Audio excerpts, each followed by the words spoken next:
오늘 재정과 예산을 얘기하는데 우리가 먼저 좀 잔소리 같지만 국민들이 느끼는 이런 감을 한번 생각을 해보면 그 얘기 아니에요. 돈을 걷어 갖고서 돈을 쓰는데 또 빚을 내는 경우도 많이 있습니다. 그래서 이 재정과 관련해서는 어휘나 쓰는 어휘나 우리의 태도나 이런 부분들에 대해서 좀 더 뭐라고 해야 되나요? 좀 점잖으면서 신중한 모습들을 국민들한테 좀 보여주셨으면 좋겠습니다. 그 재정과 관련해서 우리가 한번 큰 그림을 한번 보는데요. 딴 나라도 다 똑같이 어려워요. 그 한국만의 현상이 아닙니다. 그래서 오늘 저는 글로벌 중심으로 좀 많이 좀 말씀을 드리려고 하는데 재정이라는 게 뭐 있습니까? 민간 부분에서 세금을 걷어서 정부가 지출을 통해서 다시 민간으로 가고 모자르면 차입을 해서 이자를 또 민금으로 주면 이런 흐름인데 최근에 와서 이 흐름 자체가 지금 다 무너지고 있는 거죠. 가장 중요한 용어가 하나 있는데요. 경제는 안정성장이라고 따라해보세요. 안정. 내가 그랬잖아요. 지금 일타 강사 같이 한다. 안정이 뭐냐면 경제나 뭐나 한번 무너지겠어. 기업이 부도나게 되면 재기가 불가능하잖아요. 그래서 나쁠 때는 받쳐주고 너무 좋으면 좀 걷어주고 하면서 안정 성장하는 게 경제의 어떤 핵심입니다. 많은 사람들이 고성장을 원하고 있는데 고성장은 불가능하고요. 정부가 재정 정책으로 할 수 있는 건 안정 성장이라는 얘기죠. 그래서 경기가 나쁠 때는 돈을 풀고요. 돈을 풀어서 경기 부양하고 또 물가와 금리가 좀 안정된 상태지만 세금이 안 거치는 거죠. 그러니까 재정이 나빠지고 정부 부채가 늘어납니다. 그러나 경기가 좋을 때는 정부가 좀 한 발짝 뒤로 물러서는 것, 한 발짝 뒤로 물러서게 돼도 경기가 좋기 때문에 뭐요? 세금이 더 잘 거치게 되는 거죠. 그래서 여기서 빚낸 거 여기서 갚고 여기서 빚내서 여기서 받고 그래서 안정적으로 경제를 끌고 가는 게 재정의 목표로 우리가 보여야 되는 거지. 그냥 이걸 갖다서 뭐 한 번 다 쓰고 말 거냐 이런 논쟁을 하면은 안 되는데 지금 문제는 뭐냐면 여기서 지금 우리 기재부가 지금 몇 년째 지금 헷갈리고 있는 가장 중요한 이유 중에 하나는 경기가 이렇게 순환적으로 왔다 갔다 한다고 보는데요. 지금 그렇지 않잖아요. 내수는 뭐 지금 5강 들으시면서 계속 말씀드린 이건 구조적으로 맛이 간 거예요. 수출도 반도체, 자동차 편향이 너무 강하니까 예? 올해는 뭐 어떻게 될지 모르겠지만 내년도에 반도체 다시 하강하고 자동차 성장률 감소되고 하면 수출도 만만치 않잖아요. 미국 경기 나빠진다고 하는데 어떻게 내년도에 경기가 좋아집니까? 그러면 법인세 줄겠죠? 그 직원들 소득세 줄겠죠? 이게 되겠습니까? 한번 생각을 한번 해보세요. 그런데 구조적으로 나빠지잖아요. 지금 여기는 저출산 고령화 문제도 있는 거고요. 예? 기후 위기에 또 엄청난 돈을 투자해야 되고 새로운 첨단 산업에도 투자를 해야 되고 하여간 우리 사회를 바꾸고 있는데 재정이 여기서 혁명적인 전환이 필요한 게 현재의 시점이다라는 얘기입니다. 요거는 이제 좀 뒤에 문제고 과거의 사례를 놓고 보면 21세기 들어서요. 이게 선진국 전체인데요. 파란색 정부 부채가 그냥 오다가 2008년 글로벌 금융위기가 나니까 선진국 전체가 OECD입니다. 정부가 빚을 확 늘렸죠. 왜? 죽을 것 같으니까 안정시키기 위해서. 그런데 기업이나 가게는 뭐 그냥 옆으로 유지가 된 거죠. 그러니까 정부가 늘리니까 기업과 가게가 괜찮았죠. 또 오다가 코로나가 오니까 정부가 휙 늘린 거죠. 근데 이때는 틀린 거는 가게도 늘고 정부도 늘었어요. 그 이유는 역사적으로 금리가 가장 낮고 역사적으로 전 세계가 전부 투기 열풍이 부른 거 아니에요. 우리나라는 부동산, 딴 나라는 주식, 부동산 다 올라가지 않았습니까? 그런데 왜 꺾인 거는 분모인 제가 계속 말씀드린 분모인 명목 GDP가 너무 많이 늘어나다 보니까 비율이 꺾인 것뿐이지 절대 금액은 늘고 있는 게 현재의 상황이고 정부가 무엇을 할 것인가라고 봤을 때 엄청난 구조적인 위기가 왔을 때 정부가 팔을 걷고 나서야 된다라는 얘기죠. 어떤 사례로 코로나 때 한번 보시면 코로나가 한창이던 2021년 9월에서 22년 11월 사이에 유럽 국가들이 GDP 대비 에너지 비용만 독일이 1년 2개월 동안 7.5%나 썼어요. 감이 안 오죠. 7.5% 얼마인가? 우리나라 돈을 따지면 한 160조를 썼다는 얘기예요. 우리 이렇게 명목 GDP가 이제 그 당시에 2,000조 정도 됐으니까 많은 나라들 국가가 이럴 때 이걸 하는 거죠. 생존을 위해서 국가가 나서야 되는데 그럼 이 나라들이 무슨 뭐 정부 부채가 아주 여유가 있었냐? 아니거든요. 이 나라들도 매우 어려웠던 그런 상황입니다. 그런데 이제 정부 재정을 잘 써서 성공한 나라가 사실은 미국입니다. 미국이 잘 보시면 요게 GDP 대비 정부 부채인데요. 여기서 쭉 올라왔습니다. 왜 올라왔을까요? 1868년 무슨 일 있었죠? 독립전쟁 하면서 올랐고, 그 다음에 이게 떨어져서 갚은 게 아니라 성장을 한 겁니다. 어마어마하게 이때 뭐가 있어요? 철도, 석유, 어마어마한 투자가 있었잖아요. 그리고 여기서 1차 세계대전 때 또 한 번 올랐죠. 1차 세계대전 때. 그리고 나서 광란의 20년대가 오면서 GDP가 너무 많이 늘으니까 비율이 줄고, 그 다음에 대공황이 시작되면서 이렇게 올렸다가 정부가 돈을 계속 쓴 거죠. 2차 세계대전 때문에 쭉 간 거죠. 쭉 가면서 미국은 기본적으로 이 재정을 갖고서 경기를 잘 운영했던 나라예요. 여기는 왜 떨어졌을까요? 역시 이건 미국의 시대 아닙니까? 2차 세계대전부터 지금 1980년까지 쭉 떨어진 거를 미국이 계속 성장한 거예요. 빚이 준 적은 한 번도 없어요. 어느 나라나. 그 다음에 늘어난 게 문제예요. 이게 제가 처음 시작할 때 신자유주의가 문제라고 했는데, 금리도 낮아지고 뭐 하니까 재정을 막 쓰면서 각국 정부가 쉽게 얘기해서 헛짓거리를 무진장한 거죠. 하면서 지금 올라와서 지금 미국이 지금 여기 올라간 것은 대책이 없는 그런 상황이에요. 그러다 보니까 정부 부채가 많으니까 다시 80년대부터 놓고 보게 되면은 90년대 초반에 정부가 재정 적자를 90년대 초반에, 여기는 뭘까요? 이라크 전쟁이라서 전비로 굉장히 많이 썼고요.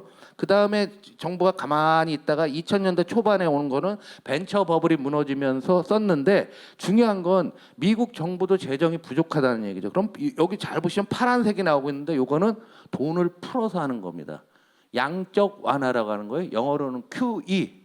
영어로 뭐라고요? 그러니까 졸릴까봐 그래요. 어제 또 전투를 치르신 분들이 많아서. 그런데 지금 보면은 이번 코로나 때는 역사상 가장 세게 왔다는 게 보여지잖아요. 재정도 많이 쓰고 돈도 많이 풀고. 그런데 재정만 남고 돈 풀어놓은 건 지금 슬슬 줄어들고 있어요. 어떻게 걷어들이냐면요. 요때 돈을 푸는 거는 중앙은행이, 미국 페드가 일반 은행한테, JP모건한테 너 갖고 있는 채권 좀 내놔. 양적완화 이렇게 하는 채권을 중앙은행이 사는 거예요. 그리고 돈을 찍어주는데, 중앙은행은 원래 돈이 있는 게 아니잖아요.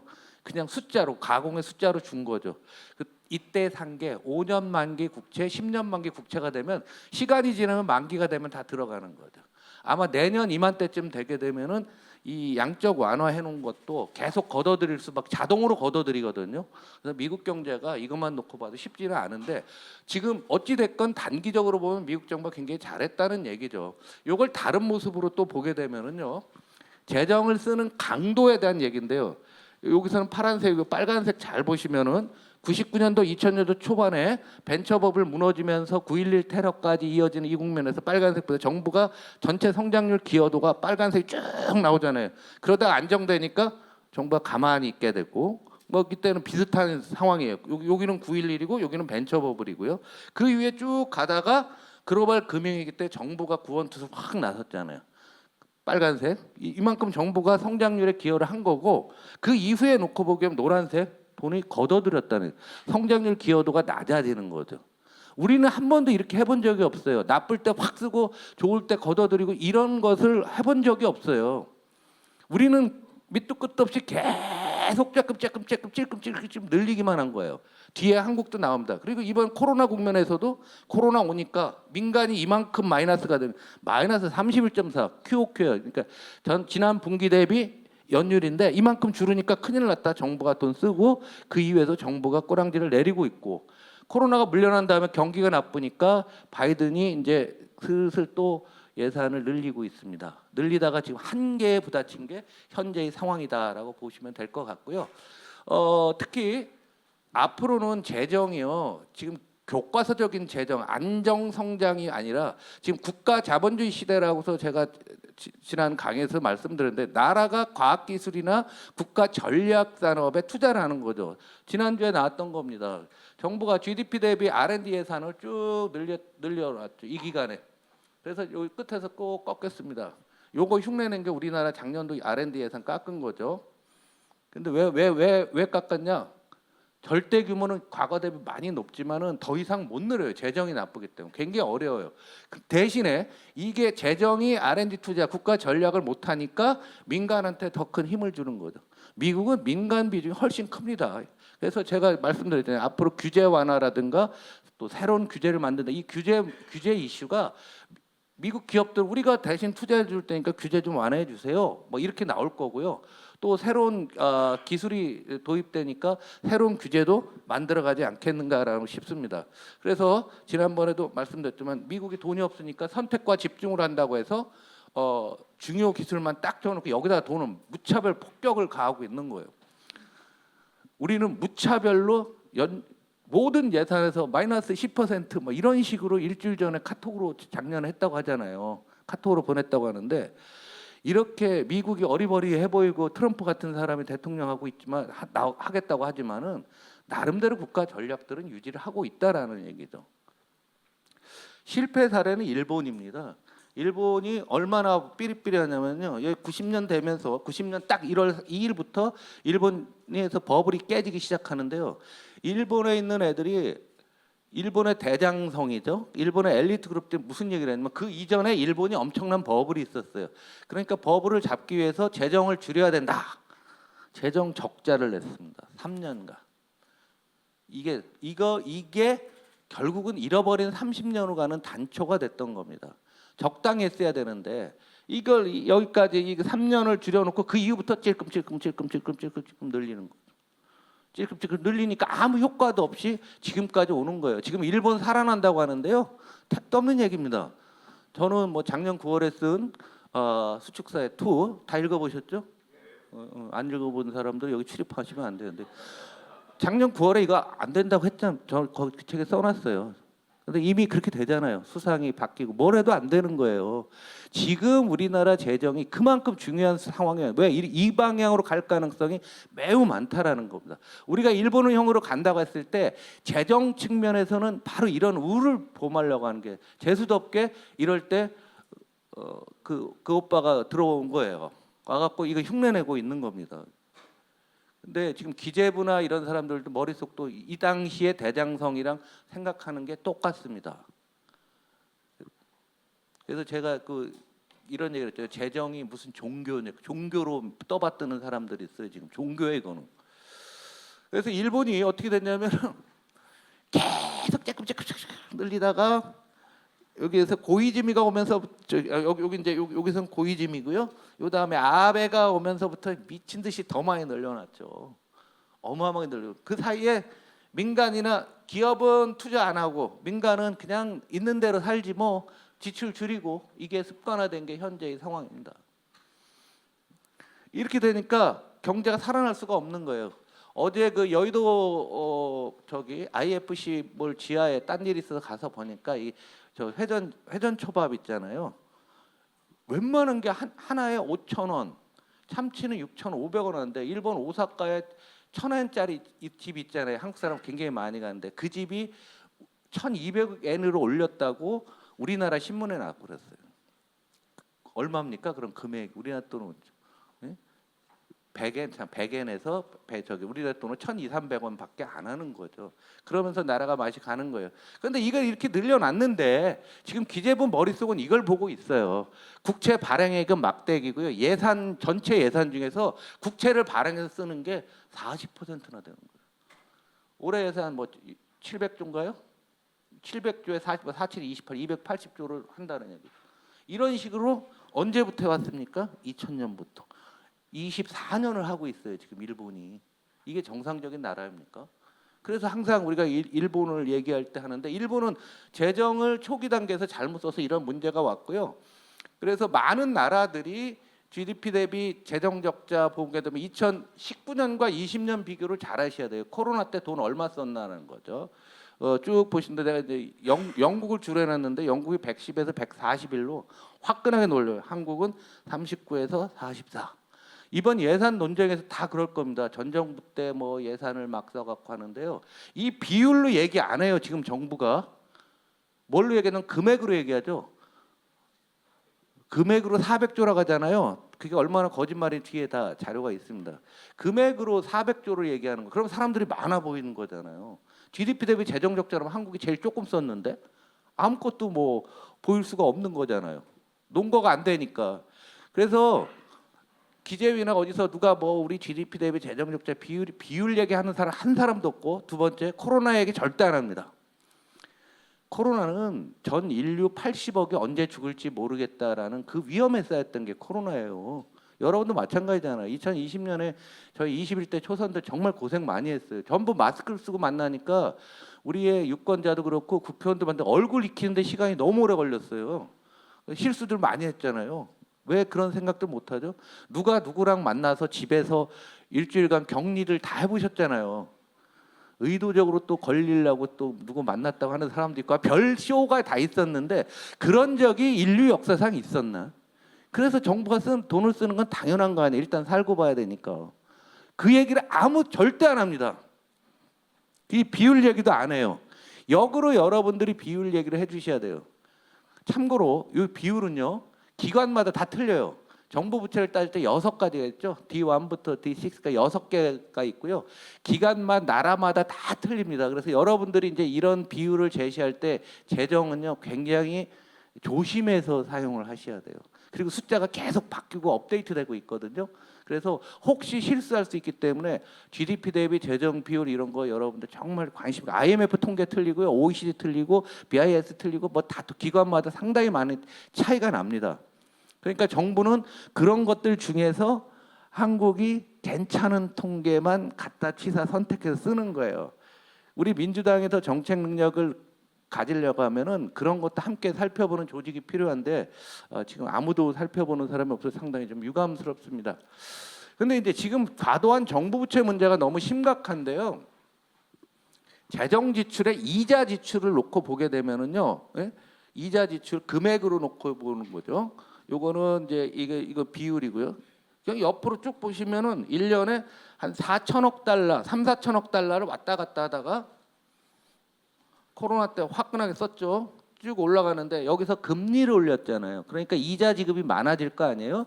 미국 금리가 제로에서 5.5까지 올랐으니까 얼마나 이자 지급이 많았습니까? 그러니까 이대로 계속 가면 내년도에 1년 이자가 1.6조 달러라는 거예요. 1.6조 달러. 우리나라 GDP만큼 이자를 내게 돼요.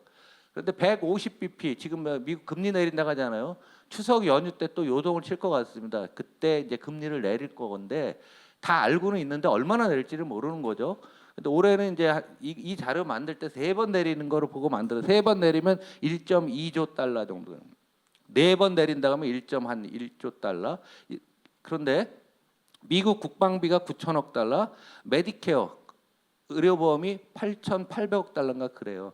이자 지급 이렇게 나면 이거 지속 가능하지 않습니다. 그러면 내년도 세계 경제도 나빠지는 거고 우리나라 수출도 안 되고 이게 한국에도 영향을 줄 정도로 이제 이 정부 부채 문제는 역사상 그 로마의 네로 황제 시대랑 비슷한 시대가 되지 않겠느냐. 왜냐하면 유럽 다 문제 있죠. 미국도 문제 있죠. 일본도 문제 있죠. 국가 부채 문제에서 그나마 자유로운 나라는 제가 보기에는 북유럽에 있는 몇몇 나라들 그리고 아시아에서는 한국 정도 아닐까라고 생각합니다. 그런데 미국에서 지금 트럼프 대선과 관련된 거는요. 트럼프가 감세를 했어요. TCJA라고 텍스 컷 잡 액트라고 해서 그래서 이만큼씩 감세를 해주고 있었어요. 이게 끝납니다 지금. 근데 트럼프가 이걸 더 화끈하게 더 내린다는 겁니다. 감세를 하면은 이만큼 적자가 나게 된다는 거죠. 그럼 GDP 대비 적자 비율이 3.5%대에서 계속 유지가 되면은 미국이 과연 되겠느냐. 그래서 해리스도 나도 돈 많이 쓸래. 제가 보기엔 다 뻥인 것 같아요. 다 뻥입니다. 이렇게 하기는 굉장히 어려워요. 지금 막 하잖아요. 대선 전에는 뭔 얘기는 못해. 우리 당도 막 했잖아요. 이것 한다 저것 한다. 하기는 뭐 제일 웃긴 게 GTS A, B, C 있는데 대선할 때 보니까 D, E, F, G 뭐 막 하더구만. 그러더니 아무도 얘기 안 하죠. 지금 하는 짓들이 그래요. 비슷합니다. 그래서 이걸 트럼프는 영구하겠다는 얘기예요. 기업 법인세를 더 낮추겠다는 거예요. 35에서 21로 낮췄을 겁니다. 21로 낮췄는데 이거 흉내내서 2022년도 세법 개정하면서 우리나라 그 최고 법인세율을 그 1% 낮춘다. 그 난리를 떨었던 거야. 이거 흉내낸다고. 트럼프 흉내낸다고. 그러나 이제는 이게 미국이 더 이상 가기 굉장히 어렵다라고 볼 정도로 상당히 어렵습니다. 그래서 미국이 장기 재정 계획들을 마련을 해놓고 있습니다. 그래서 우리도 이런 부분이 부족한데 앞으로 계속적으로 좀 만들고 나가야 될 것 같고요. 일본 같은 경우가 그런데요. 이게 뭐냐면 여기 인구가 15,000명인데 1,500명 수용하는 공연장이 예산할 때 우리 잘 보아야 될 것 같아. 이게 말이 됩니까? 10%가 들어. 이게 더 웃겨요. 여기 일본 가면 여기 한번 가보세요. 그래서 현대미술관을 졌는데 써 있죠. 작품이요 3개 있대요. 자기 친구 거, 안식구 거, 그 다음에 아는 사람 거 3개를 이게 150엔 들여서 졌는데 웃기는 상황들이 계속 발생하고 있습니다. 그런데 우리가 지자체에서 여러분들도 시도위원이나 이런 사람도 보셔, 일본이 GDP 대비 재정 적자가 뭐 230, 40 되니까 문제가 되는데 잘 보시면은요, 일본의 세출을 보세요. 1998년에 78점, 99년에 그때 위기가 왔잖아요. 우리나라 IMF 올 때 일본도 안 좋았습니다. 88조인데 쭉 보세요. 2009년까지 11년간 세출이 안 늘었어요. 이런 거 보신 적 있어요? 우리는 세출이 준다는 거 생각도 못했죠. 일본은 이미 10년간 꼼짝을 안 했다고요. 자, 그 다음에 100조가 되죠. 100조가 돼서 여기서 아베가 오면서 107조인데 아베 초기에 확 썼죠. 쭉 오다가 104까지. 그럼 또 한 10년 오다가 여기서 175로 5조 엔이 된 이유는 코로나 때문에 그런 거죠. 코로나 때문에 그랬고 다시 원위치하고 있는 거예요. 그래서 국채 이자가 아니라 국채금이죠. 이자랑 원리금 상환이 이렇게 많이 늘고 있는 거죠.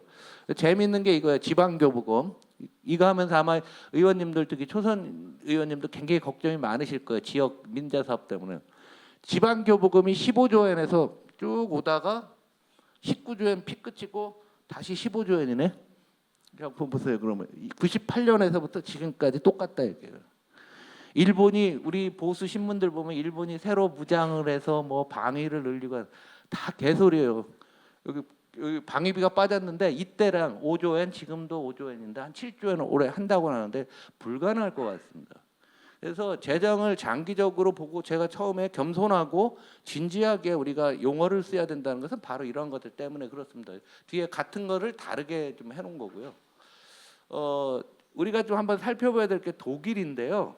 독일이 전략적으로 뭔가 투자를 해야 돼요. 독일은 자동차가 다 되는 나라인데 자동차에서 이제 중국한테도 밀리니까 GDP 대비 재정 수지가 독일이 이제 뭐 이렇게 나옵니다. 그래서 GDP 대비 정부 부채가 굉장히 안정적인 나라예요. 70%대니까 독일 사람들은 매우 겸손합니다. 그 이유는 1차 세계대전 끝나고 역사에 남는 그 인플레이션을 겪었잖아요. 1918년부터 23년 사이에 인플레가 몇 퍼센트 올랐냐면 놀라지 마세요. 1조 배. 1조 배. 그러니까 빵 사러 갈 때 뉴욕 거에다가 돈을 가득 싣고 그게 그거죠. 이 사람들 아주 그냥 철천지에 막 맺혀 있는 거예요. 야, 이거 재정은 잘해야 되겠다.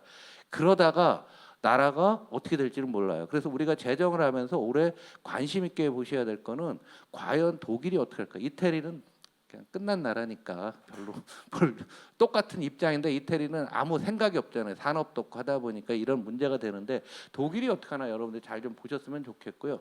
이제 전 세계는 증세 논쟁으로 가고 있습니다.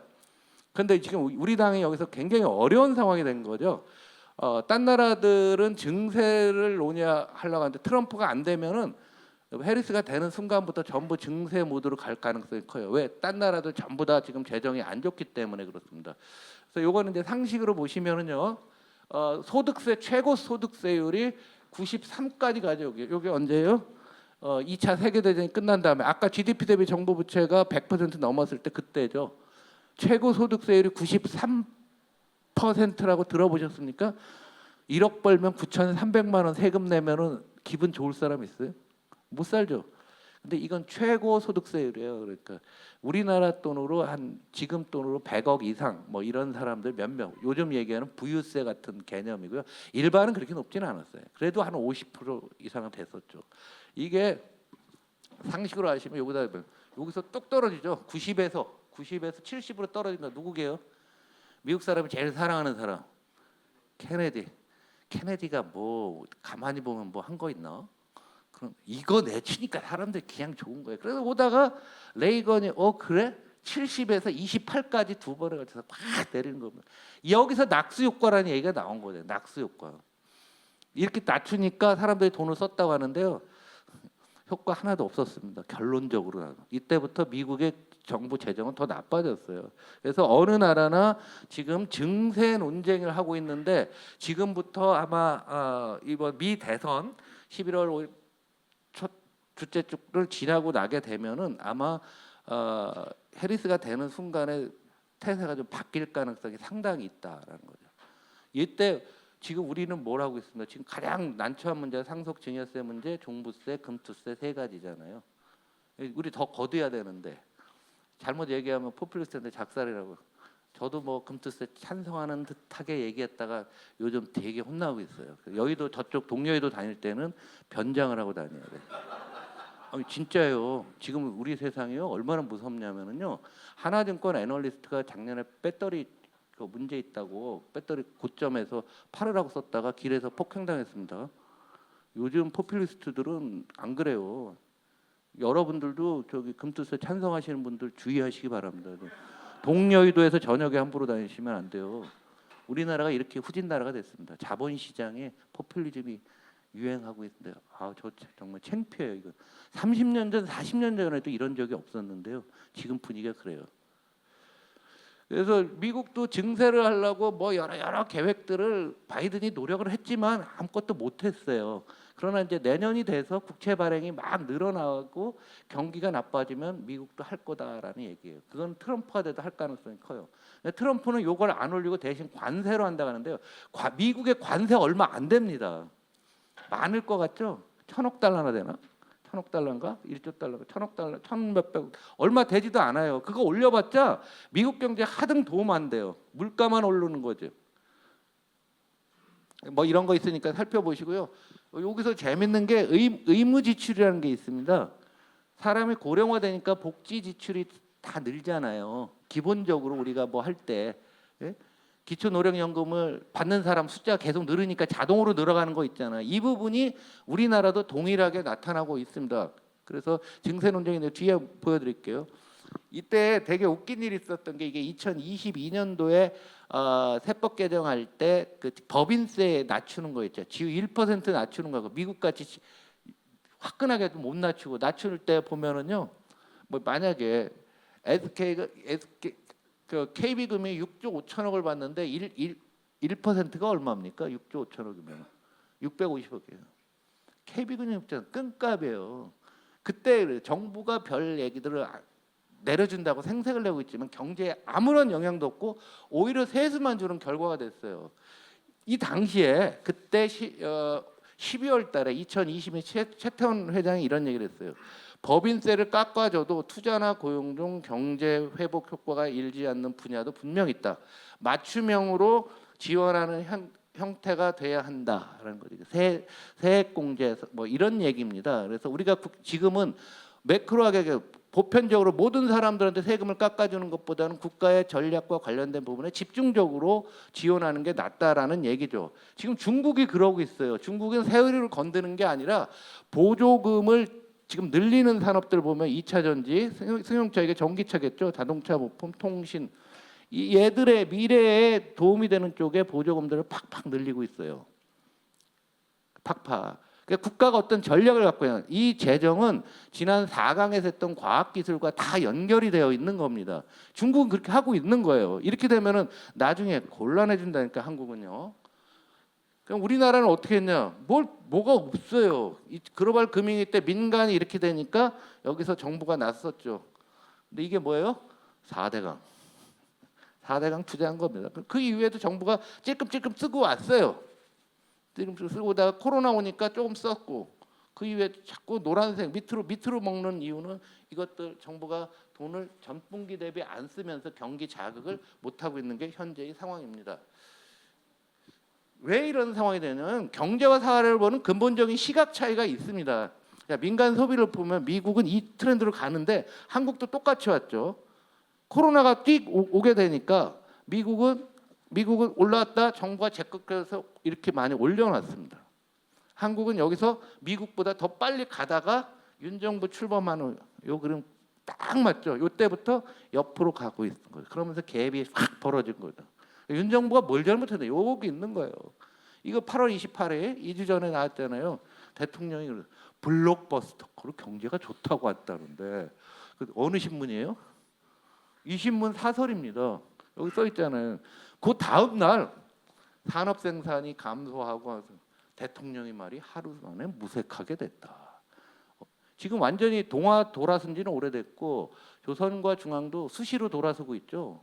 막 공격하는데 해도 너무 이상하니까 나 이런 얘기하면 취지가 안 되는데 참. 아이씨, 이 녀석. 예? 또 부동산에 대해서 이런 얘기 했잖아요. 수요 압박에 집값이 오르는 것은 어떻게 할 수 없다. 이게 무슨 정부가 할 말입니까? 근데 우리 그럼 민주당은 뭐 여기에 대해서 뭐 대응한 게 있어요? 그냥 뭐 그런가 보다. 그래서 우리나라도 지금 의무지출 비율이 고려가 되니까 내놓은 겁니다. 여기가 예정처에서 이렇게 계속 간다는 거예요. 정부가 재량 지출해서 R&D가 됐건 국가 전략기술에 뭐 할 게 없는 거예요. 그나마 불용을 이렇게 많이 하고 있어요. 불용을. 지난해가 뭐 16조 얼마라며요. 역사상 가장 많이 불용을 했잖아요. 지방에 교부금 안 보내고. 이 상황에서 이러고 있는 거예요. 여러분들이 이 부분은 좀 적극적으로 좀 여러분들의 지적을 이번 예산국회에서 좀 하셔야 될 것 같아요. 더 웃긴 거는 탑만 그런 게 둘째 탑들 있잖아요. 한쪽이 과거 정부 코로나 때는 부채널 주장 안 맞아. 선택적으로 뭘 쓰는 건데요. 보세요. 37개국은 2년 동안 6.7% 감축시켰다. 감축이 아니라 뭐라고 했죠? 분모가 커진 겁니다. 그래서 명목 GDP가 늘어난 감축이 된 건 아니에요. 금액으로 놓고 보게 되면 코로나 이후 추경을 한번 잘 보세요. 200조 원 했습니다. 여기서 가장 중요한 게 마지막 추경이에요. 윤 정부가 2022년 5월 10일 날 취임하고 5월 12일 날 국무회의 의견에서 가장 많은 59조를 했잖아요. 이거 지적을 하는 거예요. 민주당이 돈 많이 썼던 니네가 오자마자 기재부가 뭐라 했어요? 기재부는 초과세수가 딱 대통령이 취임하니까 초과세수 53조 있어요라고서 그냥 발표됐습니다. 이거 다시 한번 얘기를 해도 올해 얘기를 할 때 예결위에서 어떻게 기재부에서 이런 거짓말을 하고 있는데 그냥 어영부영 지나가고 우리가 언론에서 워낙 열세다 보니까 그렇긴 한데 여러분들이 페이스북이나 이런 데서 마구 떠들어대야 됩니다. 일반인들은 모르는 거죠. 누가 퍼주기 했는데 지가 코로나 다 물러간 다음에 마지막 순간에 돈을 제일 많이 퍼주고 기재부의 합작품 아닙니까? 그러면 문재인 정부에서 400조 늘었으면 이거 200조는 뭔데? 이거랑 이 말이랑 말이 맞아요? 안 되는 거죠. 이게 코로나 없었으면 이거 안 썼을 거 아닙니까? 그럼 말도 안 되는 얘기들을 하고 있는 거고 이것을 우리 야당이 제대로 지적을 못 하고 있는 게 현재의 상황이에요. 그래서 한번 체계적으로 한번 보셨으면 좋겠고요. 그럼 딴 나라가 그럼 진짜로 줄였냐? 각국 통화로 놓고 본 거죠. 아까 저기 뭐죠? 영국이 가장 많이 됐던데요. 파운드입니다. 다 노란색 보세요. 다 플러스죠. 한 번도 줄은 나라 단 한 나라도 없고요. 세계에서 가장 좋다는 스웨덴조차도 정부 부채가 여기서 조금 줄었지만 다시 늘고 있어요. 스웨덴도 만만치 않거든요. 결론적으로 말씀드리지만 정부가 재정을 할 때 전략과 전술도 없고 현재의 경제 상황을 바라보는 시각도 전혀 없고 이게 또 기재부가 일본을 따라가고 있는 이런 현상들에 대해서 우리가 좀 보여야 될 것 같습니다. 그리고 재정에 대해서 정말 정부가 많이 가리고 있습니다. 투명하게 안 해요. 투명하게 하게 되면은 지적질을 너무 많이 당하기 때문에 그래서 여러분들이 자료 신청을 많이 하셔갖고 해야 되고요. 재정과 관련된 것은 주로 11월에 많이 할 텐데요. 왜 오늘 이렇게 빨리 하냐면은 지금부터 이슈화해서 계속 논의를 해 나가야 되는 겁니다. 그래서 발표된 다음에 지금 2주도 안 됐는데 지금 오늘 분석하시는 우리 연구위원님들 두 분도 사실은 시간이 매우 부족합니다. 그래서 일단은 방향성을 두 분이 말씀을 해주시면 여러분들이 그걸 갖고서 추가로 더 많은 논쟁을 좀 만들어가게 부탁드립니다. 이상으로 제 발표는 마치겠습니다.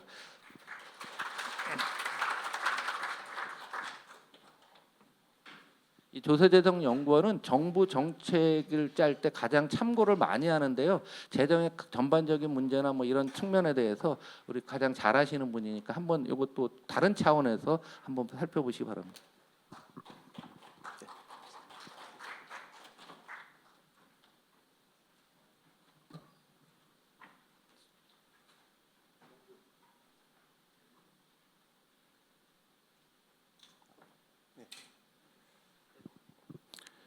예, 오늘 이렇게 좋은 자리 마련해 주셔서 감사합니다. 전 한국조세재정연구원에서 왔습니다. 뭐 아무래도 좀 건전재정 이야기를 가장 많이 하는 연구소긴 해서 아마 좀 균형 차원에서 말씀을 하신 것 같은데, 전 조세재정연구원에서는 조금 약간 2단 쪽에 해당하기 때문에 적극적 재정 운용을 연구한 게 그 과제가 있기 때문에 목적에 이제 맞을지는 모르겠으나, 근데 사실 오늘 드리고 싶은 말씀은 아까 자문위원장님께서도 말씀을 하셨지만 사실 양쪽의 논리가 다 없는 것은 아닙니다. 어느 쪽이 더 맞고 어느 쪽이 더 타당한 이야기를 하느냐는 것이죠. 어느 한쪽의 논리가 다 틀리고 어느 한쪽의 논리가 다 맞고 한 부분들은 아니고 조건들이 좀 있습니다. 조건들에 대한 이야기를 좀 말씀을 드리고 싶어서 오늘 좀 말씀을 드리려고 왔고요. 그리고 사실 뭐 슬라이드는 많습니다만 사실 이런 강연 저도 들으면 이제 떠나면서 뭐가 남았지 이런 부분들이 있거니 핵심 메시지를 좀 몇 개 가지고 왔습니다. 그래서 재미있게 들으시다 보면 마지막에 요약을 해서 이번 의정 활동하시는데 좀 도움이 될 수 있는 내용이 되도록 좀 노력을 해보겠습니다. 일단 뭐 내용은 이제 순서는 이런 식으로 되는데요. 이제 재정이 왜 중요한지 아까 자문위원장님께서도 말씀해주셨습니다. 그 부분에 대해서 이제 종합적으로 말씀을 해주셨는데 좀 나눠서 말씀을 드리고, 다만 재정이 중요한데 한계가 있기 때문에 사실 재정 정책이 어려운 겁니다. 그래서 그런 부분들에 대해서 좀 말씀을 드리고요. 다음 두 번째로 이제 전 적극적 재정 운용에 좀 필요한 부분들이 있다고 생각을 하는데, 그렇다고 해서 뭐 약간 뭐 보수적으로 이제 안 쓰는 재정 운용이 또 왜 그런 말을 하는 사람들이 있는지에 대해서 또 논거가 없는 건 아니기 때문에 거기에 대해서 또 말씀을 드리고, 이제 비판을 하시거나 지적을 하실 때에도 어느 부분을 좀 지적을 해야 된다 이런 부분을 말씀드리려고 하고요. 세 번째는 이제 오늘의 핵심 내용이 될 텐데, 적극적 재정 운영을 위한 핵심 과제가 하나 있습니다. 이쪽을 좀 강조를 해주실 필요가 있어요. 성과가 있어야 됩니다. 재정은 썼으면 성과가 있어야 되는데 밸류 포 머니가 나와야 되는데 사실 그 부분에 대한 부분이 없기 때문에 사실 사람들이 건전 재정 이야기를 많이 하는 겁니다. 따라 성과 관리에 대한 얘기를 좀 말씀을 드리고요. 다음에 또 그 국내 이야기 좀 해주셨는데 이제 OECD 좀 분야별 지출이 어떻게 되고 있는지, 왜냐하면 지금 국가재정 운영 계획이 또 분야별로 나와 있을 겁니다. 받아보시면 이제 분야별로 이제 비교를 하시는 부분들에 있어서 어떤 영향이 있는지 전 세계적인 효과를 좀 살펴보시고, 다음에 2024-2028 국가재정 운영 계획 그리고 예산안 관련된 말씀을 드리겠습니다. 그리고 마지막은 좀 조심스러운 말씀이 될 수도 있는데, 앞으로 통계 받으실 때 굉장히 혼란스러운 통계들을 많이 받으실 거예요. 그래서 왜 그런 문제들이 생기는지, 앞으로 어떻게 하면 좀 더 목적 적합한 통계를 받으실 수 있는지에 대한 부분으로 설명을 드리도록 하겠습니다. 일단 먼저 아까 자문위원장님께서 안정성장에 대해서 말씀을 요약을 해서 잘 해주셨는데, 재정정책은 정부 정책의 가장 주요한 수단입니다. 그래서 이제 소득의 재분배도 하고요. 아까 말씀하셨던 거시적 경기 대응도 해야 되고 시장 실패에 대한 보완도 해야 되고, 마지막 부분을 좀 강조를 하고 싶은데 좀 틀을 바꾸는 아까 자문위원장님께서 말씀하셨던 국가 중장기 전략의 추진에 관련된 부분들에서도 사용할 수 있는 가장 유효한 수단입니다. 수단이라고 말씀을 드릴 수가 있고요. 행정부가 보유한 정책, 경제정책 수단이 사실 많아 보이지만 아주 입법하시면 이미 잘 알고 계시겠지만 수단은 몇 개 없습니다. 돈을 주거나 돈을 덜 걷거나 물건을 사주거나 규제를 차등하는 정도밖에 없습니다. 그래서 마지막에 많은 목적으로 이야기를 해도 결과적으로 지원하는 법들은 이 네 가지 정도로밖에 들어가진 않는데, 광의의 재정은 이 앞에 세 가지를 다 포함을 합니다. 보시면 조달청도 당연히 기재부 안에 있는 거고요. 뭐 국세청도 그렇고요. 다음에 뭐 네 번째도 사실은 이것도 어떻게 보면 규제 차등화이기 때문에 행정부에서 사용하고 있는 거의 대부분의 수단이 통화 정책을 빼고는, 금리 수단을 빼고는 재정 정책이다라는 것을 보실 수가 있습니다. 그리고 아까 말씀드린 것처럼 다양히 굉장히 많은 목적을 추구를 해야 되고 가장 중요한 수단이라는 말씀을 드릴 수가 있어서 재정의 중요성에 대해서는 이렇게 요약을 해서 말씀을 드릴 수 있을 것 같습니다. 그런데 이제 문제가 뭐냐 하면 재정이 굉장히 커 보이지만 전체 경제의 일부입니다. 우리 경제가 얼마나 큰지에 대해서 사실 좀 많이 인지를 못하시는 경우가 있는데 저희 5년마다 한 번씩 우리나라에서 경제 총조사를 합니다. 이건 GDP와 달리 시리즈가 바뀌지 않습니다. GDP가 분모가 되면 막 바뀌잖아요. 0.3포인트씩. 그런데 이거는 조사를 해서 매출액을 다 더한 거기 때문에 저는 이걸 좀 선호를 하는데 2020년에 마침으로 나온 걸 보면 우리나라 경제 규모 총 매출액이 6,711조 원입니다. 조만간 경으로 나가게 될 겁니다. 경 단위로 가게 되는데 그 당시 총 지출 기금하고 예산 다 더한 게 550조 원 정도거든요. 그러니까 이걸 가지고 아까 그 자문위원장님도 도표 보여줬는데 여기 영향을 줘야 되는 거기 때문에 굉장히 커 보이지만 상대적으로는 굉장히 작을 수밖에 없습니다. 그래서 선택과 집중, 성과 관리가 좀 필요한 부분이 있습니다. 그 책무는 굉장히 많은데 규모는 경제 대비 일부일 수밖에 없다라는 부분에 말씀을 드리고요. 두 번째로는 아까 말씀드렸던 정책 목표가 상충되는 경우가 있습니다. 아까 말씀하신 것처럼 특정 상황에서 재정 긴축을 해야 되는 상황이 벌어질 수도 있는데 이렇게 너무 이렇게 호황이라 그런 경우에 소득의 재분배나 또 미래 난제 대응 같은 경우에 부정적인 영향을 발생시킬 수가 있습니다. 또 재정 지출이 증가로 재정적 여력이 약화되었을 때 뭐 코로나 같은 게 벌어진다든지 하면 또 굉장히 문제가 생길 수가 있기 때문에 다양한 정책 목표가 있고 그걸 추구를 해야 되는 상황에서 이렇게 상충이 벌어질 수가 있어서 굉장히 좀 어려움이 있다라는 말씀을 좀 드릴 수 있겠습니다. 그래서 중장기적 정책 목표들의 조화를 위한 단기적 우선순위의 설정과 지속적인 성과 관리가 필요한 것이 재정이라고 말씀을 드릴 수 있겠습니다.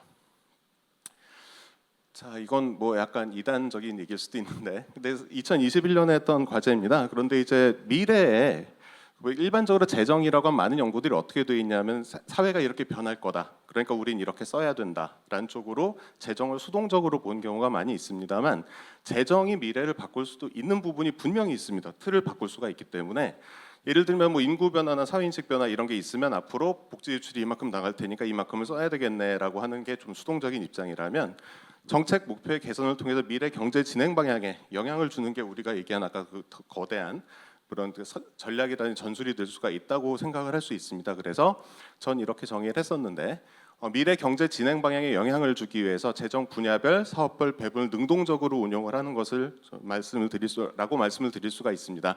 약간 그 건전 재정하고 좀 다른 이야기가 될 수가 있는데 예를 들면 인구 구조 문제 같은 경우는 이제 불변 변수로 보고 할 수가 있다면 그렇지 않다. 뭐 이걸 적응이라든지 아니면 뭐 거기에 대한 극복이라든지 이런 부분들에 대한 걸 좀 앞에서 할 수 있는 부분들이 있다라고 하는 부분이 적극적 재정 운영이라고 말씀을 드릴 수가 있겠습니다. 이 중요한 이유에 대해서 말씀을 다시 한번 드리면 우리나라는 미래가 굉장히 어둡게 전망이 되고 있는 편인 반면에 이건 좀 컨센서스라고 생각을 하는데요. 현재 재정 여력, 피스컬 스페이스라고 하는 부분들은 상대적으로 여유가 있는 것으로 분석이 됩니다. 그렇기 때문에 적극적 재정 운용은 상당히 필요한 부분이 있다라고 좀 말씀을 드릴 수가 있겠고요. 현재 상황에서 적극적 재정 운용이 의미를 가질 수 있다는 말씀을 드리겠습니다. 그런데 이제 문제가 뭐냐면 이제 성과가 있을 것이냐. 그러니까 오늘 말씀드리는 내용의 핵심을 요약하면 이렇게 될 텐데 가치가 없다면 1원도 쓰면 안 되지만 가치가 있다면 굉장히 많이 써도 되는 게 재정이다. 규모의 문제만은 아니다. 다만 이게 밸류가 있느냐, 실제로 성과를 냈느냐라는 부분이 사실 재정의 핵심이 될 수 있다는 말씀을 드립니다. 이 두 가지 이야기가 굉장히 모순처럼 보이는데 모순이 아니거든요. 2017년에 IMF하고 KDI가 한 양쪽의 이야기가 있습니다.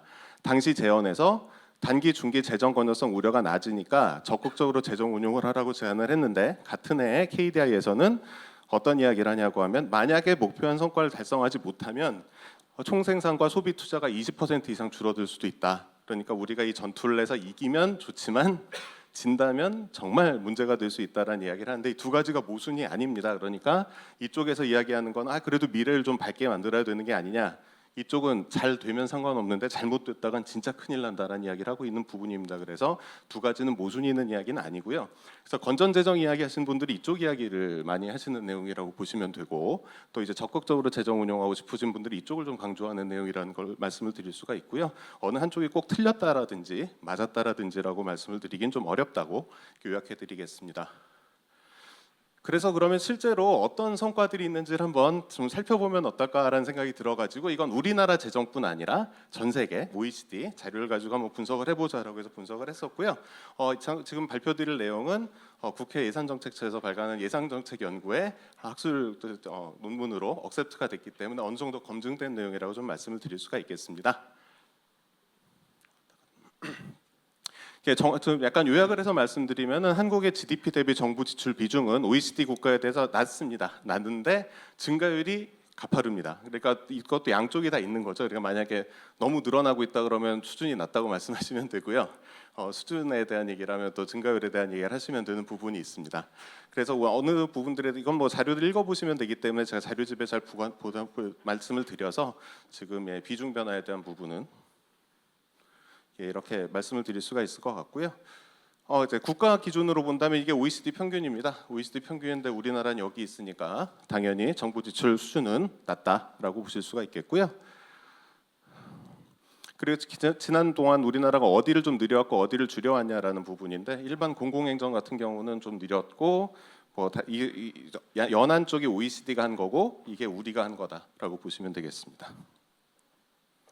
그런데 증가율은 우리가 1등입니다. 다시 말씀을 드리지만 증가는 빠른데 전체 수준, 지출 수준은 낮은 상태여가지고 양쪽 측면이 다 있다라는 말씀을 드릴 수가 있고요.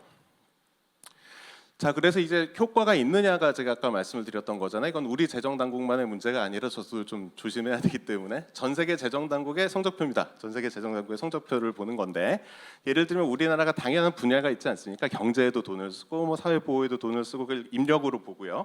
이제 출력을 이제 성장, 고용, 생산성, 분배, 출산율로 해서 한번 봤습니다. 어느 분야의 지출이 늘었을 때 어떤 지표가 개선이 되거나 아니면은 개선이 되지 않거나 하는지를 살펴봤다고 말씀을 드리겠습니다.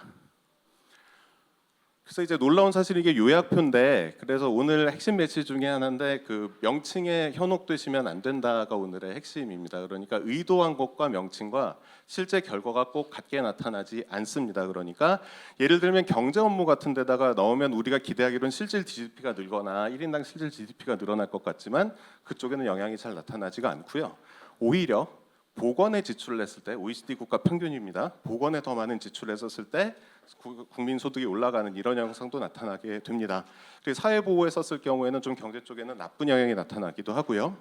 그다음에 고용률, 실업률도 좀 다릅니다. 또 의외로 그러니까 오락, 문화, 종교 같은 경우에 굉장히 좋은 영향을 많이 내는데 실업률을 떨어뜨리고 그리고 다음에 불평등도를 낮추는 이런 영향을 보실 수가 있습니다. 이 원인은 여러 가지가 있는데 저 명칭이 잘못됐을 가능성이 굉장히 있고요. 그리고 저 이렇게 되고 나면 그다음부터 세부 평가를 해야 된다는 게 제 과제 핵심 내용인데 왜 이렇게 됐느냐? 왜냐하면 경제 업무 쪽에 돈을 많이 썼으면 사실은 성장이 좀 일어나야 되는데 안 일어나는 거 원인 분석을 심층적으로 해야 되겠죠. 어쨌든 그럼에도 불구하고 기존의 분야들이 우리가 의도한 결과들을 꼭 내고 있지 않다라는 사실을 확인할 수가 있습니다.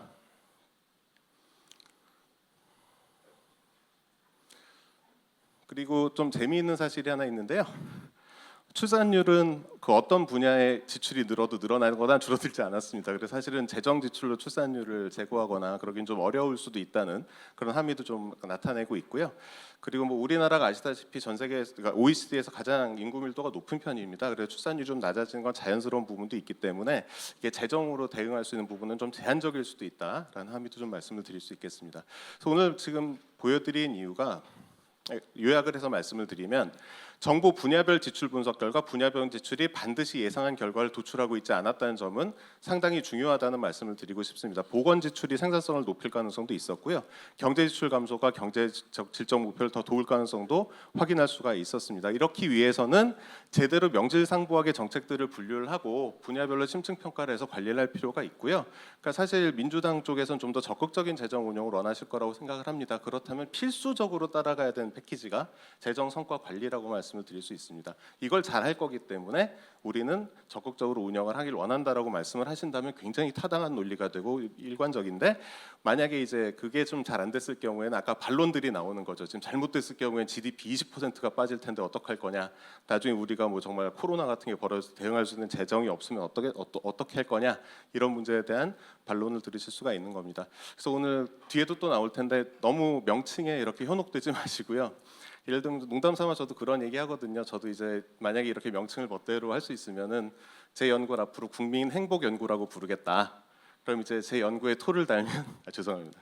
이제 국민 행복의 저해가 되는 거다. 뭐 이런 식으로 해서 이름을 가지고 좀 이렇게 장난할 수 있는 부분들이 분명히 있고 재정에는 그게 굉장히 많이 있다고 하면 기획재정부가 싫어하겠죠? 안도걸 차관님 안 계시죠? 예, 어쨌든 예, 그래서 일단 지출 분야별 재정 분야에 대한 함의는 이렇게 말씀을 드릴 수가 있을 것 같고요. 일단 오늘 요 약간 마무리 쪽으로 더 시간이 별로 없기 때문에 일단 오늘 국가재정 운용 계획에 대한 얘기를 좀 말씀을 드리고자 합니다. 익히 잘 알고 계시겠지만 2004년 진행된 4대 재정 개혁 중 하나로 우리나라는 예산을 짤 때 향후 5년을 보면서 매년 예산을 짜도록 하고 있습니다. 그래서 국가재정 운용 계획 같은 경우에는 9월에 나오죠. 이번에 나왔던 것인데 시점 연도 기준은 결산 수치고요. 시점 연도의 경우는 당해 연도 예산이고요. 다음에 시점 다음 연도는 예산안, 이후는 계획안에 따라 이렇게 수립을 하고 있습니다. 그러니까 올해 2024년 같은 경우에는 현재 예산, 뭐 추경까지 포함을 할 텐데 있다면 그런 부분들에 대해서 넣어서 이제 계획을 세운다고 보시면 되고요. 이거를 그 매번 다르게 보시면은 좀 이해가 안 되기 때문에 제가 이렇게 찍어왔습니다. 좀 지독하게 찍어왔는데 예를 들면 이제 2021년, 2025년에 짰던 계획입니다. 국가재정운용계획 총지출, 총수입 설계 실제화 계획인데 여기 그 실선으로 되어 있는 부분들이 실제 결산액이라고 보시면 되겠습니다. 벌어진 일이고요. 다음에 이제 여기 점선으로 되어 있는 부분들이 당시 계획에 2021, 2025 계획에 나왔던 총수입 실제 계획이라고 보시면 됩니다. 일반적으로는 지출은 거의 맞게 됩니다. 지출 같은 경우는 당연히 총지출은 기금하고 예산 다 포함하는 것인데요. 이 부분은 뭐 9월 달인데 12월하고 큰 차이가 있으면 사실 이상합니다. 여기서 출발하는 게 전혀 이상한 게 아닌데 2021년에 좀 특이점이 있는데 세수는 그러니까 수입은 이 정도로 예상을 했는데 실제로는 굉장히 많이 이렇게 올라갔었습니다. 그래서 원래 계획은 이런 식으로 가고 있었는데 그 다음에 보면 이제 드디어 문제 2022년인데 세수는 올라가는 걸로 이렇게 했어요. 그래서 절편을 올렸습니다. 절편을 올려가지고 그리고 많이 쓰셨죠. 이렇게 하면 위험한데 많이 쓰셨습니다. 많이 쓰시고 이렇게 가겠다라는 이제 계획을 이렇게 세우고 상당히 건전하게 차이를 보면 계획이 굉장히 건전하게 되어 있는 것을 보실 수가 있습니다. 그런데 문제가 실제 세수가 여기로 떨어졌거든요. 수입이. 그러니까 이렇게 빗나가는 경우는 굉장히 예외라고 보실 수가 있겠습니다. 지출도 빗나갔죠. 불용한다든지 그런 부분도 많이 빗나갔는데 세금이 이렇게 많이 수입이 많이 떨어졌습니다. 그러면 아까 올리는 걸 보셨으니까 이렇게 되면 낮춰야 될 것 같은데 올해 계획인데 굉장히 뚝심 있게 원래 추세선대로 좀 가는 경향이 있습니다. 전 진짜 잘 되기를 바라는데 계획으로는 굉장히 건전하게 가고 있지만 수입 쪽이 좀 저는 참고로 조세재정연구원에서 협의회 재정을 하기 때문에 조세는 제가 안 합니다. 그러니까 이 세수 예측 잘했을 걸로 보고 근데 이제 사실 이런 부분들에 대한 우려가 좀 들 수밖에 없다라는 부분을 좀 말씀을 드리고자 합니다. 그래서 마지막 이제 의정 활동하실 때 좀 도움이 되실까 해서 오늘 분야 이야기를 많이 했기 때문에 재정을 분야로 나누는 거거든요. 나눠가지고 이렇게 이게 경제다, 국방이다 나눠서 보는데 또 자꾸 말하다 보면 위험해지는데. 근데 분야도 보면 아까 OECD 통계 뭐 어차피 저도 근데 OECD 통계 같은 경우는 10개 분야로 되어 있습니다. 근데 국가재정 운용계획 받으시면 12개대로 되어 있을 거예요. 그런데 다른 통계 받으시면 16대로 되어 있습니다. 그래서 사실 못 알아보거든요. 저도 이걸 왜 이렇게 하는지 잘 모르겠는데 굉장히 많게 한다라는 걸 말씀을 드리는데 이 모든 분야별 재정 자원 배분에 있어서 좀 문제가 있을 수 있습니다. 문제부터 먼저 위에 적어놨거든요. 산업 중소기업 에너지 전체 예산을 보시면 26.4조 원이라고 되어 있는데 그 중에 일부인 중소기업 지원을 심즈 데이터를 통해서 분석을 해보면 41조 원이라고 나옵니다. 근데 여긴 또 보증이 빠졌는데 올해 신용보증기금이 86조 원을 지원하고 있습니다. 또 기술보증기금이 있는데 절반을 지원하거든요. 그럼 한 40조 원 넘게 지원을 하고 있을 텐데 그 예산에는 전혀 잡혀 있지가 않습니다. 그러니까 사실 중소기업 지원 금액을 가져와 봐라고 했었을 때 굉장히 다양한 숫자를 받으실 수 있게 되는 부분이거든요. 이것도 약간 명칭의 문제가 있는 것인데 그래서 일자리라든지 중소기업 같은 경우는 실질 자료들을 다 모아서 어느 정도 만드는 시스템이 있는데 다른 분야는 전혀 그런 게 지금 없다. 전혀라기보다는 굉장히 부족하다고 말씀을 드릴 수가 있습니다. 이건 우리나라만의 문제가 아니라 전 세계의 문제인데 믿어지지가 않는 일인데 예를 들면은 문화하고 산업을 배반적으로 분류를 하거든요. 근데 문화 산업이 있잖아요. 그럼 이건 어디로 분류를 해야 되냐? 그냥 찢습니다. 찢어가지고 일부는 문화에다 넣고 일부는 산업에다 넣기 때문에 내가 문화의 전모를 보기 위해서는 문화만 봐서는 안 됩니다. 그래서 사실 중복이 되는 부분을 중복 처리하는 건 중학교 정도의 집합론인데 그거를 이제 안 하고 이렇게 쪼개가지고 가기 때문에 굉장히 문제가 됩니다. 그래서 지금의 분야 같은 경우는 부처 예산이라고 보셔야지 우리가 생각하는 목적이라든지 그쪽 예산이라고 보실 수가 없고 받아보시는 게 그 사실은 어떻게 보면은 굉장히 왜곡돼 있을 수 있습니다. 그러니까 아유 많이 느려드렸습니다 하고 사진 저쪽에서 깎아버린다든지 뭐 그런 부분들이 충분히 있을 수 있어서 이걸 좀 전체적으로 받으시는 게 중요하겠습니다. 제가 문화체육관광사업 관광부의 131개 세부 사업을 다 분석을 해봤는데 놀랍게도 다른 분야랑 겹치지 않는 사업은 단 한 개도 없습니다. 131개가 당연히 안전하고 겹치거나 보건하고 겹치거나 산업하고 겹치거나 이런 식으로 되어 있기 때문에 이런 부분들은 사실은 통계가 좀 정확하지 않은 부분이 있다고 말씀을 드리고요. 예를 하나 드리면 함께 누리 지원이라는 세부 사업이 있습니다. 이 사업은 장애인 지원 사업이 내역으로 들어가 있으니까 복지가 당연히 돼야 되고 인력 양성이 있으니까 고용 일자리 들어가야 되고 지원 대상에 산업이 있으니까 산업도 들어가야 되고 지방 균형도 있습니다. 있기 때문에 이걸 다 넣어야 되는데 현재는 문화로만 분류를 하거든요. 근데 이걸 해결하는 게 어렵냐? 어렵지 않습니다. 동그라미만 칠 줄 알면 됩니다. 그러니까 이제 이렇게 분야가 있는데 이 사업은 이런 성격을 가지고 있다라고 체크를 하면 나중에 교집합 처리를 해서 처리를 하시면 되는데 좀 그게 좀 잘 안 되는 부분이 있어요. 그래서 제가 다른 건 몰라도 박사 중에 좀 한 가지 장점이 있는 박사인데 제가 사업계획서를 제일 많이 읽어본 박사일 겁니다. 제가 재정성과 평가를 했기 때문에 내역 사업을 다 읽어보거든요. 내 내역이나. 근데 읽어보면 사실은 왜 이 사업이 여기 분류가 돼 있나, 그리고 왜 이 사업이 이렇게 설명 누락이 되어 있는 부분들이 많이 있습니다. 이런 부분들에 대해서 좀 신경을 쓰실 필요가 있고요. 그래서 요약을 다시 해서 말씀을 드리면 재정이라고 하는 건 굉장히 중요한데 어려움도 굉장히 많이 있다. 그래서 잘 못 쓸 거면은 안 쓰는 게 맞고, 그럼 잘 쓰기 위해서 제일 중요한 건 성과 관리가 될 것이고, 그런 데 있어서는 명칭에 현혹이 되시면 안 되고, 어떻게 R&D라고 해도 진짜 R&D 아닌 것도 굉장히 많습니다. 그러니까 R&D를 뭐를 줄였느냐를 세부적으로 보는 게 중요하고, 내역 사업까지 보좌진들께는 죄송한데 그냥 프로그램이나 그런 윗단계에서 보지 마시고 반드시 내역이나 내내역 사업까지 보시면 되고, 안도걸 차관님 안 오셨을 테니까 일단 기획재정부는 세부 사업에서 많이 해요. 근데 세부 사업은 실질적으로 존재하는 사업은 아니고 재정 관리용이거든요. 현장에 가면 내역이나 내내역 사업이 실제 사업입니다. 그러니까 그 자료까지 좀 받으셔서 검토를 하시면 좋지 않을까 합니다. 예, 이상입니다. 네, 수고하셨습니다. 지금 1시간 동안 여러분 강의를 들으셨는데 40대 이상이 1시간 동안 앉아 있는다는 것은 근골격계 질환과 심혈관 질환에 문제가 있으니까 몸 좀 푸세요. 이상. 예. 빨리 몸도 좀 푸셔야 돼요. 안 그러면 졸음이 옵니다. 그래서 이번에는 여러분 뭐 많이 잘 아실 텐데 이상민 나라살림 연구소 연구위원이신데요.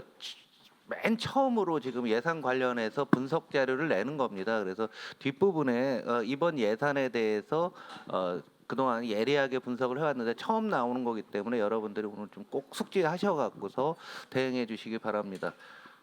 자, 준비되셨죠? 몸 좀 푸시라니까요. 네. 아직도 청춘인도 아시나 봐. 예, 안녕하세요. 반갑습니다. 오늘 기획이 너무 좋은 것 같아요. 두 분 하신 말씀을 제가 딱 그 논리를 그대로 이어서 현재 24년, 25년이 어떻게 이어지는지에 대해서 아주 구체적으로 들어가도록 하겠습니다. 자, 유튜브 보실 때 MZ 세대와 우리와 다른 점이 뭔지 아세요? MZ 세대는 1.5배속으로 보거든요. 제가 좀 하고 싶은 말이 많아서 자체 1.5배속으로 말을 하도록 하겠습니다. 자, 예산에 대해서 저는 얘기를 하려고 하는데요. 뭐 예산에 대한 정의는 굉장히 많은데 제가 제일 좋아하는 정의는 이거예요. 예산은 정치 투쟁의 결과이자 기록이다라는 굉장히 멋진 말이 있습니다. 근데 저는 이게 정말 맞는 말이라고 생각하고요. 우리가 정권을 잡든 이게 중요하지만 더 중요한 것은 정권을 잡은 다음에 어떤 예산을 증액했는지가 이게 진짜고, 정권을 잡은 다음에 우리가 원하는 예산을 증액하지 못하면은 허당입니다. 아무런 의미가 없다라는 얘기인 거고요. 자, 내년도 예산안에 대해서 제가 총론을 말하도록 하겠습니다. 정부 주장에 따르면은 지출 구조 조정을 해서 건전 재정을 이뤘다. 이 두 가지 키워드가 정부 주장인데요. 하나는 맞고 하나는 틀리다고 생각합니다. 지출 구조조정했다. 맞는 말이고요. 건전 재정을 이뤘다. 이건 틀린 말입니다.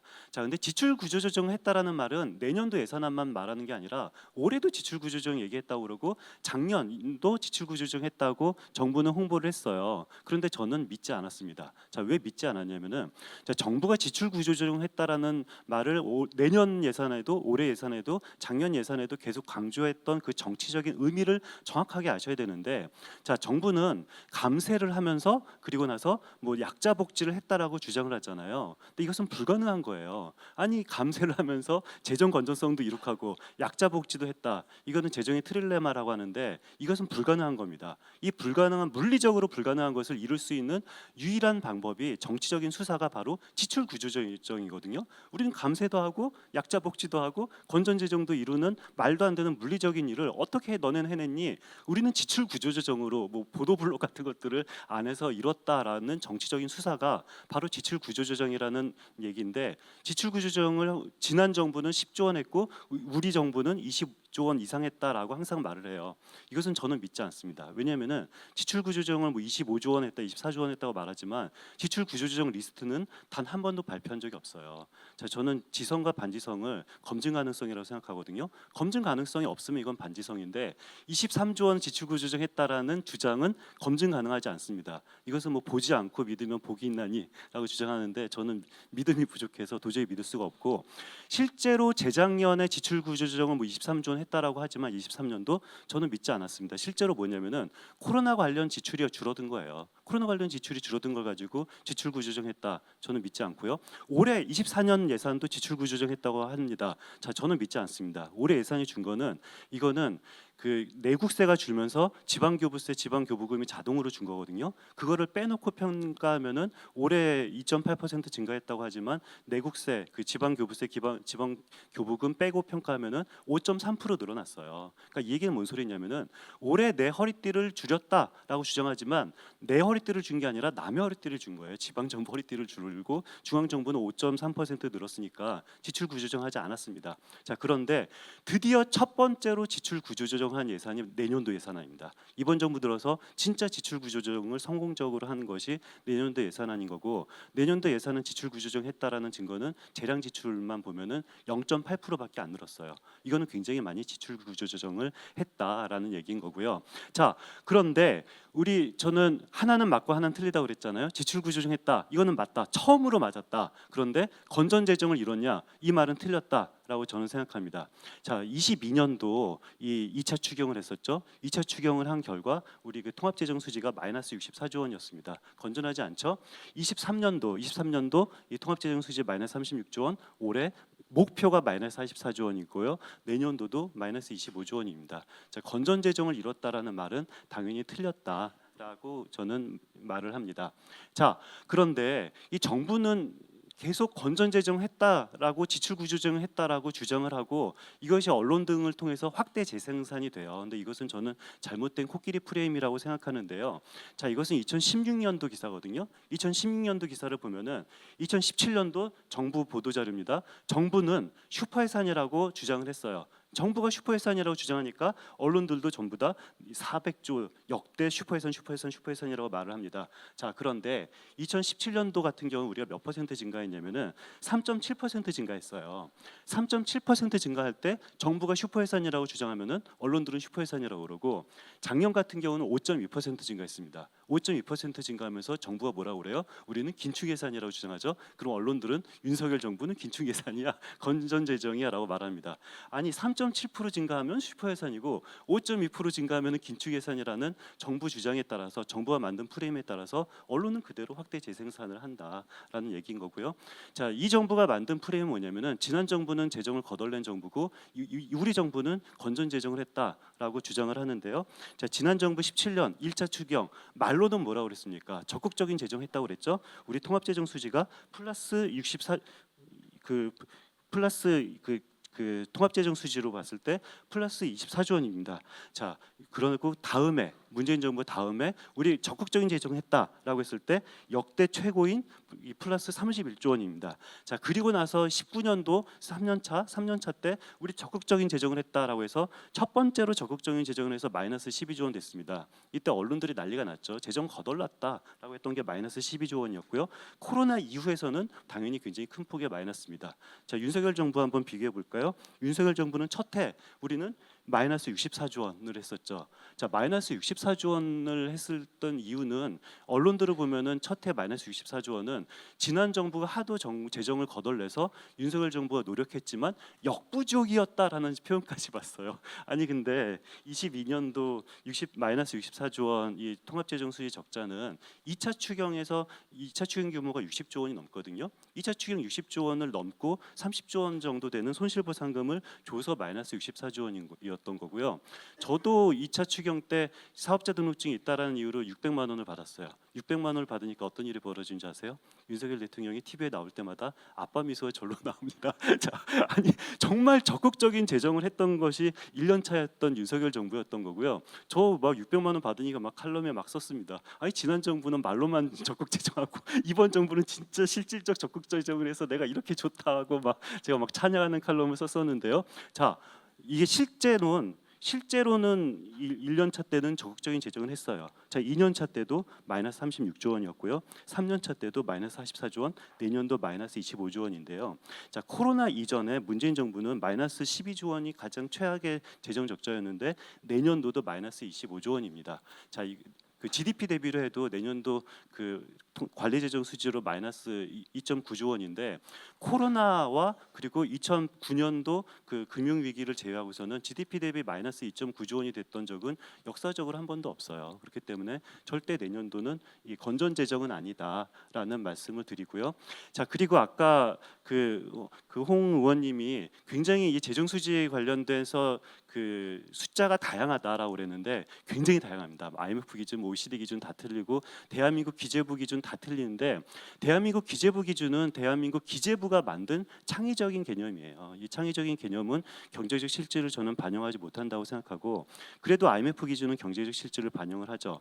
자, 과거 지난 정부 때 보면은 문재인 정부 때 요 재정 수지, GDP 대비 재정 수지를 보면은 거의 플러스였다가 딱 20년도 마이너스 2%입니다. 선진국 평균은 마이너스 10%가 넘어요. GDP 대비 마이너스 10% 넘지만 코로나 때 우리나라는 마이너스 2%였고요. GDP 대비 바로 다음 해부터 균형 재정을 이뤘습니다. 바로 다음에 균형 재정을 이룬 거가 21년도고요. 그리고 나서 이제 22년도 2차 추경부터 계속 GDP 대비 마이너스를 거 보면은 도대체 어느 정부가 건전 재정이고 어느 정부가 불건전 재정인지는 이 IMF 이 국제적 기준으로 보면은 명확히 드러난다라는 그런 말을 하고 싶고요.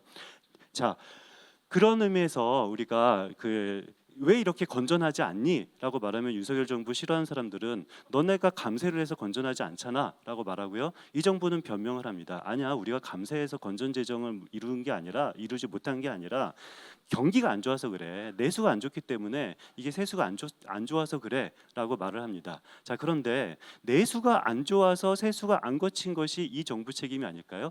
자, 저는 당연히 이 정부 책임이라고 보고요. 우리 작년에 경제 성장률이 1.4%였어요. 자, 우리 가장 대표적인 저성장 국가인 일본 경제 성장률보다 훨씬 뒤졌거든요. 제가 태어난 다음부터 여태까지 우리나라 경제 성장률이 일본 경제 성장률보다 하회한 것이 딱 3번밖에 없습니다. 제가 태어난 다음부터 현재까지. 첫 번째가 언제냐면은 1980년입니다. 1980년 쿠데타 세력한테 우리나라 정권이 침탈당해서 대통령도 없었던 때죠. 그때 일본보다 졌어요. 경제 성장률이. 두 번째가 바로 언제일까요? 바로 IMF. 우리나라 경제 권력이 IMF에 넘어갔을 때 일본 경제 성장률한테 졌어요. 98년도. 세 번째가 바로 2023년도입니다. 자, 우리나라는 정권을 잃기 전에는 일본 경제 성장률보다 낮은 적이 한 번도 없어요. 아, 작년에도 정권이 잃었다고요? 그건 아니잖아요.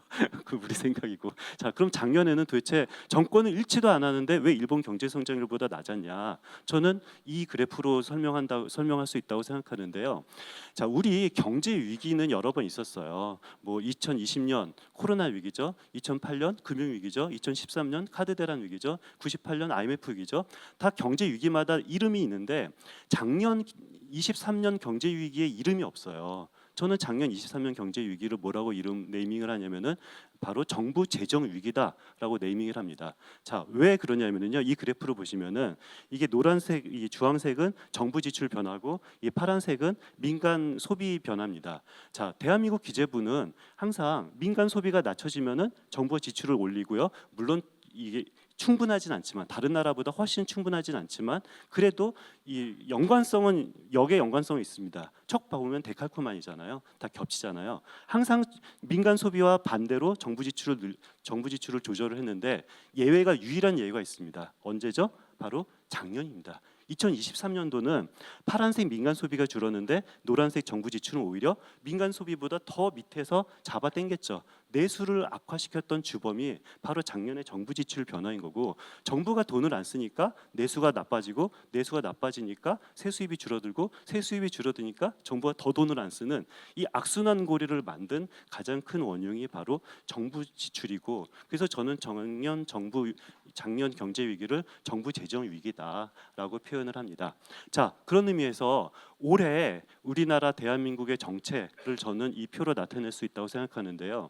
저보고 대한민국이 무엇이냐라고 말하면 저는 657조 원을 쓰는 정치 집단이라고 표현합니다. 누가 정권을 잡냐에 따라서 누가 국회의원이 되고 누가 대통령이 되냐에 따라서 657조 원을 어디에다 돈을 쓰는지가 달라지는 거죠. 그래서 대한민국 정체는 바로 657조 원을 어디다 돈을 쓰냐가 바로 저는 대한민국 정체라고 생각하고요. 올해 대한민국 정체는 그렇다면은 작년보다 올해 정부 안 기준으로 어디에 돈을 많이 쓰냐가 바로 대한민국 정체입니다. 자, 이 정부가 생각하는 정치 철학, 지금 현재 대한민국에 굉장히 많은 문제가 있는데 가장 시급히 해결해야 되는 문제가 뭐냐? 저는 숫자로 말할 수 있다고 생각하고요. 그렇다면 이 정부가 생각하는 가장 시급한 과제는 뭡니까? 척 보니까 통일 외교 분야입니다. 자, 통일은 거의 반토막 난 거 다 아실 테고요. 통일 외교를 합친 게 가장 많이 늘어났다는 얘기는 외교가 늘어났다는 얘기고요. 특히 외교 중에서 어디가 늘어났냐면 ODA입니다. 해외 원조입니다. 자, 이 정부 철학은 뭐냐면은 우리나라에서 가장 시급한 과제는 무엇이다? 해외 원조를 늘리는 것이 가장 시급한 과제다라고 생각하는 정부고요. 두 번째는 뭡니까? 예비비입니다. 이 정부가 생각하는 정치 철학은 뭡니까? 가장 시급한 과제는 해외 원조를 늘리는 거. 두 번째 시급한 과제는 국회 심의 없이 돈을 쓰는 거. 이것이 우리나라에서 가장 필요한 과제다라고 생각하는 것이 이 정부의 정치 철학인 거고요.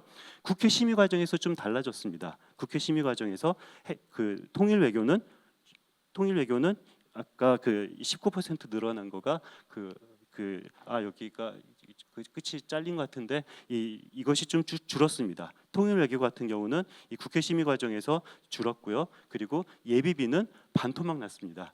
플러스 8.7%가 마이너스 8.7% 당연히 반토막 났고요. 아니 국회 입장에서 국회 심의 없이 돈을 쓰는 거가 좋다라는 것은 당연히 반토막 나고요. 그리고 나서 국회 심의 과정에서 늘어난 것은 사회복지가 늘어났습니다. 그래서 올해 예산 국회 심의를 한 줄로 요약하면은 이 외교 ODA를 줄이고 그리고 그 예비비를 줄이고 거기서 만든 돈을 가지고 사회복지를 늘렸다라는 것이 국회 심의를 한 줄로 요약한 거고, 자 이거를 보면은 국회가 있어서 정부안보다는 훨씬 좋다라고 생각을 하고요. 아니 왜 ODA 늘리는 것이 우리나라의 가장 시급한 과제냐라는 것에 대해서는 뭐 저는 외교 전문가가 아니어서 모르겠습니다. 여기에 대해서 학설은 두 가지입니다. 첫 번째, 이 정부는 우리나라에서 가장 시급한 것은 세계 시민사회의 일원이 되는 것이 가장 중요하다. 그래서 책임을 다하는 것이 가장 중요하다라고 생각할 수도 있고, 아니면은 뭐 이렇게 순방을 하면서 바터잖아요. 외교는 바터잖아요. 그 주고받는 거, 그리고 이 부산 엑스포 유치하면서 주고받는 거에 따라서 어쩔 수 없이 ODA를 늘렸다라고 해석하는 사람도 있는데 뭐가 맞는지는 뭐 저는 모르겠습니다. 자, 이런 상황에서 내년도 예산안을 봐야 되는데요. 자, 내년도 예산안은 결과적으로 이런 여러 가지 과제가 있는데, 그런데 우리가 어떻게 재원을 마련할까가 바로 이것이 내년도 예산안의 가장 핵심 과제인 거고요. 이런 상황에서 이 재정 여력을 확보해야 되는 상황에서 우리가 이 상속세 5년간 18조 원을 감세한다고 하잖아요. 자, 그랬을 때 도대체 이 상황에서 추가 감세를 할 때 우리가 필요한 것은 왜 추가 감세가 필요하냐까지도 저는 바라지 않아요. 도대체 추가 감세라면은 얼마나 재원이 주냐? 저는 그 얘기 정도는 최소한 정부가 설명해야 된다고 생각하는데, 추가 감세를 했을 때 얼마나 재원이 주냐에 대해서도 정부는 정확하게 말을 하지 않고 있죠. 자, 어떻게 정부는 정확하게 말을 그게 저는 가장 안타깝다고 생각하고요. 자, 그렇다면은 내년도 예산안을 저는 한 줄로 요약했을 때 바로 이겁니다. 재정의 책임성과 재정 건전성 두 마리 토끼를 다 놓쳤다라는 것이 제가 요약하는 내년도 예산안은 한 줄 요약인데, 자, 재정의 책임성은 돈을 많이 쓰면은 증가하는 겁니다. 그리고 재정 건전성은 돈은 안 쓰면은 증가하는 겁니다. 자, 그런 의미에서 재정 책임성과 재정 건전성 두 마리 토끼를 다 잡는 것은 뭐 제가 기재부 장관에도 못 잡을 것 같으니까 두 마리 토끼를 다 못 잡은 것은 이 정부도 너무도 당연한 겁니다. 자, 문제는 두 마리 토끼를 다 잡는 것도 어렵지만 두 마리 토끼를 다 놓치는 것도 대단히 어려운 일이거든요. 그런데 그 대단한 어려운 일을 내년도 예산안은 해냈다라는 것이 굉장히 놀라운 일인 건데요. 굉장히 생각해 보면 희한한 일이에요. 분명히 긴축을 했잖아요. 제가 내년도는 처음으로 이 지출 구조 조정하고 재량 지출을 0.8% 묶는 긴축을 했다고 했잖아요. 긴축을 했으면 재정 건전 재정은 잡아할 수밖에 없어요. 그런데 건전 재정이라는 토끼도 놓쳤다고 그랬잖아요. 이 어려운 일을 해낸 원동력이 뭐냐? 이거는 감세일 수밖에 없습니다. 자, 감세가 이 원동력이라는 증거는요. 일단 뭐 여태까지 윤석열 정부 들어서 28년도까지 총 감세 효과가 제가 계산한 결과에 따르면은 89조 원이고요. 그리고 이 올해 세법 개정안이 5년간 미치는 영향도 이 17조 원 정도. 그 여태까지 윤석열 정부가 했던 감세가 딱 25년도에 미치는 영향도 요한 17조 원이라고 저는 요 생각을 하는데요. 근데 제 계산이 뭐 제가 한 계산이 아니라 기재부가 한 말을 제가 그냥 연도별로 다 그냥 더했을 뿐이니까 기재부 주장에 따르면은 요 17조 원 감세가 내년도가 정부 감세 때문에 내년도 17조 원이 주는데요. 그냥 쉽게 생각했을 때 22년도 국세 수입이 그 396조 원이에요. 그런데 내년도 이 국세 수입이 382조 원이거든요. 22년도보다 내년도 국세 수입이 오히려 줄어들어요.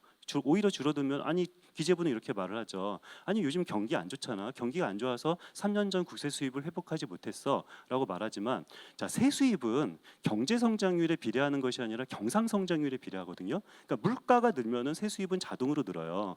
우리 요즘에 경제 성장률 안 좋다고 하지만 경상 성장률은 의외로 좋습니다. 물가가 좋잖아요. 물가가 여기서 좋다는 얘기는 물가가 안정됐다는 것이 아니라 물가가 좋잖아요. 세수 입장에서 물가가 좋은 거예요. 물가가 많이 올랐다는 얘기는. 올해도 경상 성장률이 5.5%입니다. 좋아요. 경상 성장률은 작년 재작년에도 경상 성장률은 4% 정도 내외는 왔다 갔다 합니다.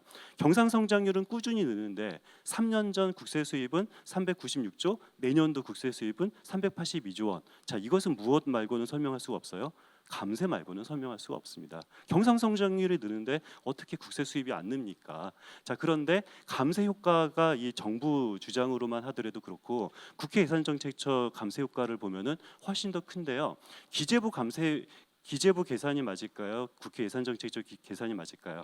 항상 국회 예산정책처 계산이 더 맞습니다. 왜냐면은 국회 예산정책처가 더 유능한 집단인 것도 있지만 뭐 그것보다는 국회 예산정책처는 기재부가 한 거를 다 봐요. 그리고 나서 두 달 동안에 새로운 정보를 다 봐요. 그리고 나서 두 달 뒤에 이거를 추계를 하기 때문에 기재부보다 무조건 유리해요. 아니 기재부가 한 거 다 보고 다른 자료 다 보고 나서 새롭게 내기 때문에 국회 예산정책처 추계가 항상 맞고요. 자, 보면은 이게 지난 정부 때는 우리가 이 기재부의 세수 효과보다는 실제로 국회 예산정책처는 오히려 더 많이 쓰고 이번 정부는 오히려 지난 정부와 이번 정부의 이 요 기재부의 요 세수 효과가 좀 다른데 아무튼 뭐 이것도 뭐 그렇습니다. 자, 제가 말하고 싶은 것은 오케이 감세를 했으면 도대체 감세 규모가 얼마고를 정확하게 설명이라도 해야 된다. 우리가 아니 감세 규모가 얼마인지도 설명을 하지 않고 우리가 감세를 한 것에 대해서 동의를 해라라는 것은 저는 말도 안 된다고 생각하는데 기재부는 항상 이 제대로 된 감세 효과를 설명한 적이 없습니다. 도저히 어떠한 국민도 이해할 수가 없는 순액법이라는 말도 안 되는 개념을 통해서 감세 효과를 말을 하는데 이 순액법을 이해할 수 있는 국민은 저는 전문가를 제외하고서는 전혀 없다라고 생각을 하고 그렇기 때문에 이 기재부는 이 5년간 세수 효과가 13조 원이다라고 발표하니까 언론들은 5년간 13조 원이 세수가 준다라는 식으로 황당한 기사들이 쏟아지죠. 그래서 저희 연구소에서는 아니 5년간 세수 효과는 13조 원이 아니라 국민이 이해할 수 있는 방법으로 다시 재계산하면은 60조 원이야라고 이 보고서를 발표하니까 다행히도 언론들도 그래도 이제부터는 13조 원이 아니라 60조 원이라는 썰 이건 사실 썰이 아니죠. 이게 진짜 맞는 거죠. 그런 얘기가 보도가 되는 거고요.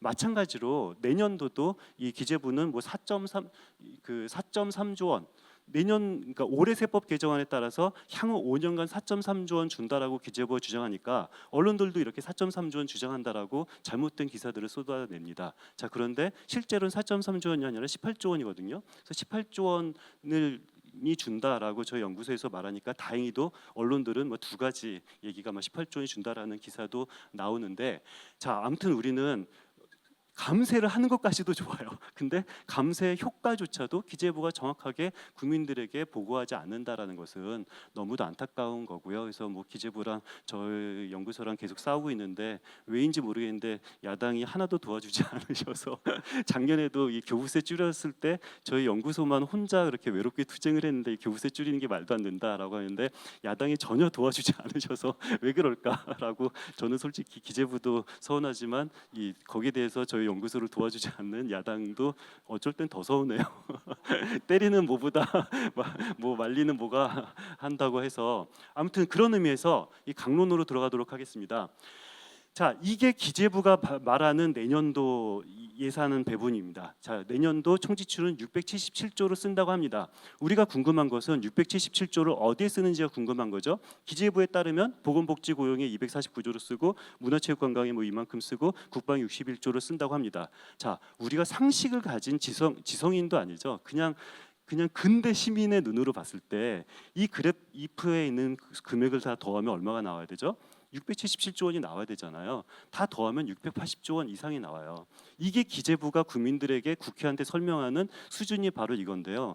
저는 이거를 야당에서 왜 문제 제기를 하지 않는지 도저히 이해가 안 가고, 이건 국회 예산정책처에서도 계속 문제 제기를 하고 있거든요. 이건 그래프가 아니죠. 아니 이거를 더했을 때 677조가 안 나오고 680조가 나온다는 얘기는 중복이 됐다는 얘기인 거고요.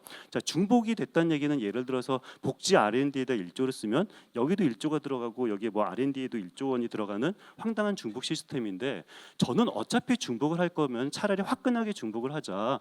우리나라는 복지 한 400조 원 쓴다고 주장하고 뭐 이렇게 R&D에만 한 200조 쓴다고 주장하고 그런 식으로 화끈하게 중복을 하지, 어설프게 중복을 해서 마치 다 더하면은 677조 원이 나올 것처럼 국회와 국민이 딱 속을 만큼만 중복하는 건 이거는 말이 안 된다. 저는 이런 아까 그 조세영권 박사님도 얘기했었습니다만 12대 분야, 뭐 16대 분야인데 국회는 12대 분야에 대해서는 저를 포함한 어떠한 전문가도 검증을 할 수가 없어요. 기재부가 말하는 12대 분야 이 숫자가 맞는지 안 맞는지는 검증이 불가능해서 믿음의 영역입니다. 이거를 믿으면은 복이 있는 거고 믿지 못하는 저 같은 사람은 복이 없는 그런 상황이 되는데, 이런 12대 분야는 저는 절대로 국회에서 받으면 안 되는 거고요.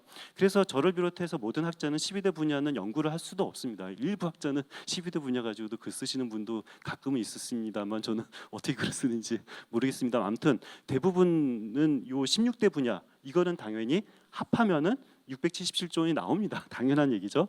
자, 그래서 우리는 이것이 내년도 대한민국 정부의 본질은 바로 이 표 하나로 된다라고 사실 알 수가 있고, 그렇다면 내년도 이 우리나라 정부의 본질은 뭐냐? 가장 금액을 많이 늘린 것이 이게 내년도 대한민국의 변화입니다. 올해 가장 많이 늘린 것은 ODA와 예비비라고 그랬잖아요. 그럼 내년도 가장 많이 늘린 것은 어디냐? 라고 쫙 보면은 가장 많이 늘린 것은 17% 늘린데 바로 과학기술입니다. 그래서 내년도 예산안의 핵심은 뭐죠? R&D 올해 삭감에 대한 원복이 바로 내년도 예산안의 핵심이다라는 사실을 알 수가 있고요. 두 번째 많이 늘린 건 뭐죠? 예비비입니다. 예, 그렇죠. 이 예비비 증액에 대한 꿈은 버리지 않고 있어요. 그래서 이 정부가 생각하는 가장 대한민국의 시급한 과제는 뭐다? 국회 예산 심의 필요 없이 내 마음대로 돈 쓰지 못해서 우리나라가 지금 그게 가장 시급한 과제다라는 이 강한 믿음. 자, 우리 예비비는요, 이 국회 권한이 증가할수록 점점 줄어왔었어요. 예비비는 코로나 이전에는 3조 원으로 플랫이었어요. 총지출은 아무리 늘어나도 예비비는 그냥 3조 원으로 계속 고정되어 있었거든요. 그러다가 코로나 때는 이거는 정부한테 좀 많은 그 플렉서블리티를 주는 것은 사실 맞습니다. 어떻게 될지 모르니까. 그래서 코로나 때 예비비가 확 늘어났고 코로나가 끝났기 때문에 이제 예비비는 줄어드는 건 맞는데요. 저는 당연히 올해 이어서 내년도 예비비도 국회 심의를 당연히 이거는 통과하지 못할 거라고 저는 확신을 하고요. 설마 예비비도 그렇겠죠. 자, 그렇다면 올해는 한 줄로 두 줄로 요약해서 이게 바로 R&D의 원상 회복과 이 국회 심의 없이 돈 쓰는 것이 가장 중요하다라고 생각하는 건데, 자, R&D 원상 회복이 맞냐라는 얘기부터 저는 하도록 하겠습니다. 자, 일단 그리고 이 기능별 분류, 아까 봤던 거는 기능별 분류고요. 이거는 성질별 분류입니다. 그러니까 기능별 분류는 그 돈을 어떤 내용에다 쓰냐라는 거고, 성질별 분류는 돈을 어떤 형식으로 쓰냐입니다. 인건비로 쓰냐, 뭐 여비로 쓰냐, 물건비로 쓰냐, 이 형식인데, 형식별 분류로도 해도 당연히 677조가 나오는 거고요. 그래서 예산 분류 시스템에 따라서 이 여러 가지 분류를 할 수가 있는데, 성질별 분류로 봤을 때 가장 많이 는 거, 가장 많이 준 게 뭐냐? 자, 가장 화끈하게 많이 준 거는 바로 이 지분 취득비인 거고요. 그리고 출자금, 그리고 건설 보상비입니다. 자, 이런 것들이 줄었다는 의미는 이거는 뭐 회계를 공부하신 분은 당연히 다 딱 느낌이 오실 텐데, 자본적 지출을 줄였다는 얘기예요. 그러니까 소비를 줄인 게 아니라 이게 자본, 이거는 투자를 줄였다라는 얘기인 거고요. 자, 이 말은 뭐냐면은요, 바로 GDP 대비 마이너스 2.9% 그 재정 준칙, 그 재정 준칙이라는, 저는 이 정부가 이 자유시장 경제를 좋아한다면은 뭔가 좀 자유시장 경제에 따라서 이 재정을 좀 했으면 차라리 좋겠는데, 마이너스 2.9%라는 재정 준칙을 그 숫자를 맞추기 위한 바로 예산 기술자들이 줄인 게 바로 이거다라는 얘기인 거고요. 그러니까 예를 들어서 융자금 같은 경우가 금액적으로 보면 제일 많이 줄었잖아요. 1.6조나 줄었잖아요. 융자금은 그 49조 원에서 47조 원으로 줄였는데, 융자금 전액을 우리가 총지출 규모에 포함시키는 것은 OECD에 저는 대한민국이 유일하다고 봐요. 이게 뭔 소리냐면은, 융자를 1조 원을 했다라는 얘기는 실제 시장에 돈을 1조 원을 쓰는 것이 아니잖아요. 1조 원을 융자를 하면은 당연히 이자까지 쳐서 1조 원을 다시 받습니다. 자, 이번 정부에서 10조 원을 융자를 하면은 융자금 회수 수입은 한 5년 뒤인 다음 정부에서 융자금 회수 수입이 들어와서 정부의 그 건전 재정에 미치는 영향은 대단히 제한적이에요. 융자금 지출은 융자금 수입으로 들어오니까. 자, 그런 의미에서 융자금 지출을 줄이면은 이것은 숫자적으로는 이게 굉장히 지출 규모가 줄고, 그리고 이 마치 그 통합재정 수지나 이 관리재정 수지가 줄어든 것처럼 보이지만, 경제적 실질을 보면은 이거는 비용이 아니라니까요. 융자금 전액을 이 정부 지출에 계산하는 나라는 대한민국밖에 없어요. 당연히 다른 나라들 같은 경우는 융자금 회수 수입을 깐 그 차이만큼 넣던가, 아니면 정책 금리와 시장 금리의 그 차이만큼 넣으니까, 자, 이 말은 뭔 소리냐면은요, 그냥 경제적 실질로 건전 재정을 확보한 것이 아니라 그냥 예산 기술자가 건전 재정인 것처럼 보이는 수치만 조정을 했다라는 얘기인 거고요. 이런 예산 기술자들의 조치는 이 정부 들어서서 굉장히 많이 나오고 있어요. 예를 들어서 22년도 2차 추경부터 나온 건데요. 캠코 출자를, 현금 출자를 1,000억 원 줄여요. 그래놓고서 캠코에게 현물 출자를 5천억 원을 더 줘요. 아니, 경제적 실질만 보면은 주식을 5천억 주고 현금 1,000억 원을 덜 주면은 경제적 실질을 보면 4천억 원을 더 준 거잖아요. 그런데 관리재정 수지와 통합재정 수지라는 숫자만 보면 어떻습니까? 그건 현금만 보거든요. 주식을 5천억 주고 현금을 1,000억 원 안 줬다라는 이유로 우리 정부는 건전해졌어라고 말하는 예산 기술자들의 고 농간이, 이거를 보면은 그래도 기재부는 똑똑하다. 예산 기술자들이 있으면은 마이너스 2.9% 재정 준칙을 지키는 것이 이런 방식으로 재정 준칙을 지켰다라는 식으로 우리는 알 수가 있고요. 자, 또 예산을 이 기능별로도 볼 수 있지만 성질별로도 볼 수도 있고 부처별로도 볼 수가 있으니까요. 혹시 이 부처별 관심 있는 부처 있으시면은 한번 직접 확인을 하시면 좋을 것 같고요. 자, 제가 제일 좋아하는 것은 분야별, 그리고 각각의 분야를 각각의 부문별로 보는 거고요. 그리고 이 부문을 쪼개면은 프로그램이 나옵니다. 자, 제가 가장 좋아하는 것은 이 프로그램별로 분석을 하는 것을 가장 중요하게 생각하는데요. 우리가 각각의 복지 분야는 여러 개 부문으로 나눠져 있고요. 그리고 여러 개 부문은 여러 개 프로그램으로 나눠져 있는데요. 자, 그래서 이 프로그램별로 보면은 가장 많이 증액한 프로그램과 가장 많이 감액한 프로그램과 가장 많이 증액한 프로그램을 제가 순서대로 나열했으니까 요거 표 하나만 가지고도 한 뭐 12시간을 설명할 수 있습니다만, 시간 관계상 여기에 대해서는 나중에 말을 하고 싶고요. 제가 프로그램 프로그램으로 분석을 하는 것을 좋아하는 이유는 우리나라는 최소한 형식적으로는 프로그램 예산 제도를 채택했기 때문입니다. 자, 프로그램 예산 제도라는 것은 하나의 프로그램이 국가의 정책 목표예요. 그리고 그 프로그램을 이루는 세부 사업이나 내역 사업은 그 정책 목표를 이루는 수단에 불과하거든요. 근데 보통 국회에서는 이 세부 사업 또는 내역 사업으로만 요거를 보는데요. 하나의 정책 목표, 하나의 프로그램의 금액은 그대로 유지하거나 증액을 했는데 그 프로그램을 그 실행하는 정책 수단인 어떤 특정 세부 사업이 감액이 되고 다른 세부 사업이 증액이 될 수도 있어요. 그런데 야당 같은 경우는 정부를 공격을 할 때 아니 이 세부 사업은 중요한 세부 사업인데 왜 감액했어?라고 공격을 하고 정부는 이 세부 사업 이 증액한 세부 사업만 꼽아가지고 우리는 이런 것도 늘리고 저런 것도 늘리고 이런 것도 늘렸어요라고 홍보하고 야당은 이런 것도 줄이고 저런 것도 줄이고 이런 것도 줄이고 이 정부는 나쁜 정부예요라고 말하는 거가 저는 둘 다 맞지 않다. 최소한 뭐 내용은 그렇진 않지만 최소한 형식적으로는 프로그램 예산 제도를 채택하고 있기 때문에 전체 프로그램 금액이 줄었는지 늘었는지를 보는 것이 이 내년도 예산안을 분석하는 가장 키워드다라고 생각을 하고요. 자, 조금 더 세부적으로 보겠습니다. 자, 내년도 가장 핵심은 R&D 원복, 이 내년 정부가 주장하는 내년도 예산안의 핵심인데 과연 R&D는 원복이 됐나? 자, 올해 R&D는 얼마가 줄었나라고 보면은 한 3.5조 원 정도 줄었다라고 하는데요. 근데 이것은 뭐 기준마다 각각 다릅니다. 숫자가 조금 많이 달라서 뭐 그럴 수가 있는데 아무튼 저는 R&D 줄였을 때 과연 이게 큰 문제일까라고 해서 거의 저 혼자 정부를 지원 사격을 했었어요. 이렇게 다 모든 야당과 이 언론들은 R&D 줄인 게 말이 되냐라고 생각하는데 저는 왜 처음에는 지원 사격을 했었냐면은 우리나라 그 지출 구조를 보면은 이게 나오나?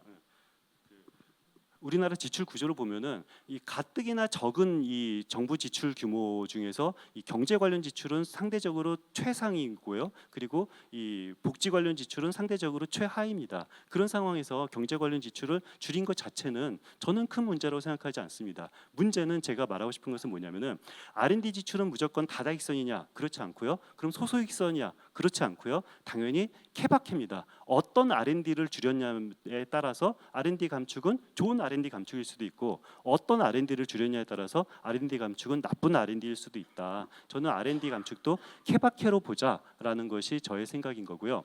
자, 그렇다면은 올해 줄인 R&D는 어떤 R&D를 줄였을까를 저는 프로그램으로 보면은 저는 처음에 윤 정부에 대해서 저 혼자 지원 사격했어요. 아니야 R&D 줄인 거에 대해서 그렇게 나쁘게 보지 마라고 지원 사격했다가 다시 반성을 했습니다. 케바케로 내용을 보니까 아니 왜 하필이면 이런 R&D를 줄였지?라고 해서 굉장히 놀랐는데요. 자, 가장 R&D 줄인 거 핵심은 제가 소팅을 해봤더니 이런 겁니다. 첫 번째 지역 경제 활성화 R&D를 가장 많이 줄였고요. 두 번째 유도무기 사업, 그리고 탄소 중립 구축, 그리고 지역 중소기업 육성입니다. 자, 올해 R&D 감축의 핵심은 이게 네 가지인 거고요. 제가 프로그램 단위로 소팅을 했던 결과가 바로 순서대로 그렇게 되는 거잖아요. 제가 뭐 국방 전문가는 아니어서 유도무기 사업 줄인 것이 어떤 의미인지는 저는 모르겠습니다만, 올해 R&D 줄인 것은 뭐예요? 지방 정부와 탄소 중립을 망친 게 바로 올해 R&D 줄인 것의 핵심이다라고 저는 생각하는 게 아니라 이건 정량적으로 정확하게 그렇게 분석을 하는 것이 맞고, 아니 R&D를 줄이는 것이 나쁘지 않다라고 생각하는 제 입장에서도 하필이면은 지역 R&D와 탄소 중립 R&D만 이렇게 중점적으로 줄이는 것이 과연 이 잘된 R&D 감축이냐라는 거에 대해서 저는 뭐 다시 인정하지 않고요. 자, 그런 의미에서 요런 이 지역 경제 활성화 탄소 중립 구축 R&D 위주로 줄였고, 이런 탄소 중립 기반 구축 R&D가 도대체 어떤 사업을 말하냐? 이런 사업들이 바로 탄소 중립 기반 구축 R&D의 세부 사업들인 거고요. 지역 중소기업 육성 감액도 이런 사업들이 이 R&D 감액의 이 세부 사업들을 나열하면은 이렇다라는 사실을 알 수가 있고요. 자, 그렇다면은 올해는 지역 R&D와 탄소 R&D를 줄였다면 내년도 원복을 했다면은 뭘 원복을 해야 되는 거죠? 지역 R&D와 탄소 R&D를 원복을 했으면은 이거는 원복이라고 할 수가 있는데, 자, 내년도 R&D를 보면은요 이렇습니다. 자, 내년도 R&D를 뭐 분야별로 보면 이렇고, 자, 이것을 뭐 프로그램별로 한번 보시면은 이게 올해 그 감액 R&D인데 이것은 내년 증액 R&D입니다. 자, 내년 증액 R&D를 보면은 올해 감액과 큰 상관이 있는 것은 아니고 다행히 탄소 구축 R&D는 다시 늘리긴 원복을 했습니다. 탄소 중립 R&D는 원복을 했는데 우주 R&D가 이 내년도 R&D 핵심이에요. 그래서 한 줄로 요약하면은 이거거든요. 그래서 24년 R&D 감액은 이런 것들이 감액이 됐는데 25년 R&D 같은 경우는 이런 우주 관련 이 R&D로 증액이 됐기 때문에 전체 R&D는 이 23년도와 비슷하게 됐습니다만 그렇지만 이 내용적으로 보면은 여전히 왜 원복하지 못한 R&D가 분야별로 있다라는 얘기입니다. 자, 마찬 그 두 번째는 가장 중요한 것은 이 복지 분야인데요. 복지 분야 같은 경우는 내년도 요 늘었죠. 근데 복지 분야는 이 여러 개 부문으로 나눠지는데 특히 복지 부문은 어디가 늘고 어디가 줄었는지 정확하게 우리는 이해를 해야 되는데요. 보면은 가장 많이 늘은 데는 바로 공적연금입니다. 전체 복지가 9.9조 원이 늘었습니다. 이 9.9조 원이 늘었는데 가장 많이 는 것은 7.5조 원 공적연금이고 그리고 1조 원 기초생활보장제도니까 9.9조 원 는 복지 핵심은 바로 공적연금과 이 고용 그리고 기초생활보장 요 세 개가 다다라는 사실을 알 수가 있고 공적연금이 는 것은 정부의 정책이 아니죠. 그냥 국민연금, 공무원연금이 법이 안 바뀌었잖아요. 법이 안 바뀌었다는 얘기는 그냥 노령화가 진행되고 물가가 올라갔다는 거니까 9.9조 원 중에서 7.5조 원은 그냥 물가 상승과 노령화 때문에 올라간 거다라는 사실을 알 수가 있고요. 노인 1.8조 원도 이 기초연금법 안 바뀌었잖아요. 그렇기 때문에 당연히 이것도 물가 상승과 노인 인구 증가인데 그럼 가장 감액 그렇다면 요거 기초생활보장제도 1조 원이 요게 의미가 있는 거죠. 기초생활보장제도 1조 원이 이 정부가 말하는 약자 복지 핵심인 거고요. 많이 오른 겁니다. 자, 많이 오른 거고 기초생활보장제도 많이 오르게 된 원동력은 당연히 중위 기준소득, 기준 중위 소득을 올린 거고 중위 기준소득을 올린 거는 사실 지난 정부 때 21년도에 통계청 중위소득과 기재부 기준 중위소득이 이게 갭이 있어서 이 두 개를 맞추자라는 21년도 만든 로드맵에 따라서 올라간 거예요. 그래서 이 통계청 기준 중위소득과 요 기재부 기준 중위소득이 다르기 때문에 요거를 맞춰야 된다는 로드맵은 21년도에 만들어졌고 그 로드맵에 따라서 올해도 내년에도 기준 중위소득이 오른 거니까 요 민주당 지지자분들은 일부는 이렇게도 주장을 해요. 아니 이거는 우리 정부 때 21년도 때 만들어진 로드맵을 현 정부가 지킨 거기 때문에 이건 우리 덕 아니야? 라고 하자면 저는 그렇게 생각하지 않습니다. 왜냐면은 21년도 만든 로드맵을 지난 정부는 한 번도 지킨 적이 없어요. 그렇기 때문에 지난 정부 때 로드맵을 안 지켰기 때문에 이번 정부가 21년도에 만든 로드맵을 지키기만 해도 확실히 그래도 지난 정부보다는 이 우위에 있을 수가 있습니다. 여기에 대해서는 저는 이번 정부가 굉장히 잘했다라고 생각을 하고요. 준 거는 아동 보육입니다. 아동 보육이 굉장히 많이 줄었고요. 아동 보육이 많이 준 이유는 이거는 그 인구 감소예요. 그뭐 아동 수당이라든지 뭐 영아 수당이라든지 그런 것들이 그냥 자연적으로 감소가 된 건데 저는 아무리 인구가 감소가 된다 하더라도 그럼 금액을 높이든지 아니면 다른 사업을 통해서 이거를 해야 되는 거지 그냥 인구가 감소돼서 안 줄게요라고 말하는 것은 이거는 재정의 역할을 하지 못하는 거다. 인구가 줄었으면은 다른 방법이나 아니면 금액을 조금 더 높여야 된다라고 생각을 하고요. 그리고 주택 부문 같은 경우도 많이 줄었죠. 주택 부문 많이 준 이유는 바로 임대주택. 그러니까 이 정부는 임대주택 사업을 굉장히 싫어하는 정부고요. 이 정부는 임대주택은 가능하면 줄이고 주택 구매 예산을 늘려야 된다라고 주장을 하는데요. 뭐 주택 구매, 뭐 저도 주택 구매를 했으면 좋겠습니다만 이 돈이 없어서 주택 구매를 못한 사람들을 위해서 임대주택 예산은 당연히 필요한데 임대주택 예산에 대해서는 내년에도 올해도 작년에도 꾸준히 계속 감소가 된 게 바로 임대주택 예산 감소다. 그래서 이 복지 분야는 임대주택 감소 그리고 이 출생률 감소에 따라서 아동 보육 감소가 핵심이다라는 사실을 알 수가 있고요. 자 그리고 또 중요한 교통 및 물류 분야 변동 사항에 대해서 말씀을 드리겠는데요. 한 줄로 요약하면 이겁니다. 철도는 굉장히 많이 줄었고요. 그리고 항공공항은 굉장히 많이 늘었습니다. 그래서 내년도 그 SOC가 굉장히 많이 줄었어요. SOC가 많이 줄었는데 SOC 같은 경우는 프로그램으로도 이렇게 한번 봐야 될 필요도 있고요. 철도를 많이 줄이고 항공공항을 증액한 것이 과연 탄소 중립 시대에 맞는 이 국가의 정책 방향이냐라고 했을 때 저는 굉장히 회의적이라고 생각을 하고요. 그런데 SOC 같은 경우는 특히 좀 세부 사업 단위로 볼 필요가 있습니다. 자, 교통 및 물류 굉장히 SOC가 많이 줄어들었는데 어떤 교통이 줄어들었을지를 제가 순서대로 쭉 나열을 했고요. 그리고 어떤 교통이 늘어났는지 제가 가장 늘어난 순서대로 쭉 나열을 했으니까 여기 해당 지역구 계시는 의원님들은 내 지역구 요 사업이 늘었는지 줄었는지 왜 하필이면은 이것이 타겟이 돼서 줄었을까? 이게 완료가 돼서 감액된 것은 뭐 아무런 상관이 없죠. 그냥 완성이 됐으니까 당연히 감액이 돼야 되는데 이런 것들이 감액이 되고 이런 것들이 증액이 됐던 것이 이거는 좀 지역에서 좀 이슈를 해야 될 거다라고 생각이 들고요. 그래서 정리를 하자면은 이 내년도 예산안 중에서 세부 사업별로 가장 많이 감액된 것부터 제가 순서대로 나열했습니다. 그러니까 모든 부처, 모든 분야를 통틀어서 세부 사업별로 가장 많이 감액된 사업 등이 이런 식으로 되고요. 이 표 하나만 가지고도 뭐 몇 시간 강의할 수 있습니다만 시간 관계상 넘어가겠습니다. 이 자료로 참고했으면 좋겠고요. 그리고 이 순서대로 이 세부 사업별로 감액된 순서대로 제가 1,000억 원 이상 감액된 것은 하나도 빠짐없이 다 나열했으니까 내년도 1,000억 원 이상 감액된 게 아까 표와 이 표 두 개에 다 들어갔다라고 생각하면 되고요. 그리고 세부 사업별로 증액된 사업 상위 순서대로 제가 나열했습니다. 가장 많이 증액된 사업 그리고 나서 1조 원 이상 증액된 사업은 이게 답니다. 그래서 1조 원 이상 증액된 게 이게 다고 그리고 9천억 원 이상, 3천억 원 이상 증액된 사업이 이게 다다라고 생각할 수가 있고요.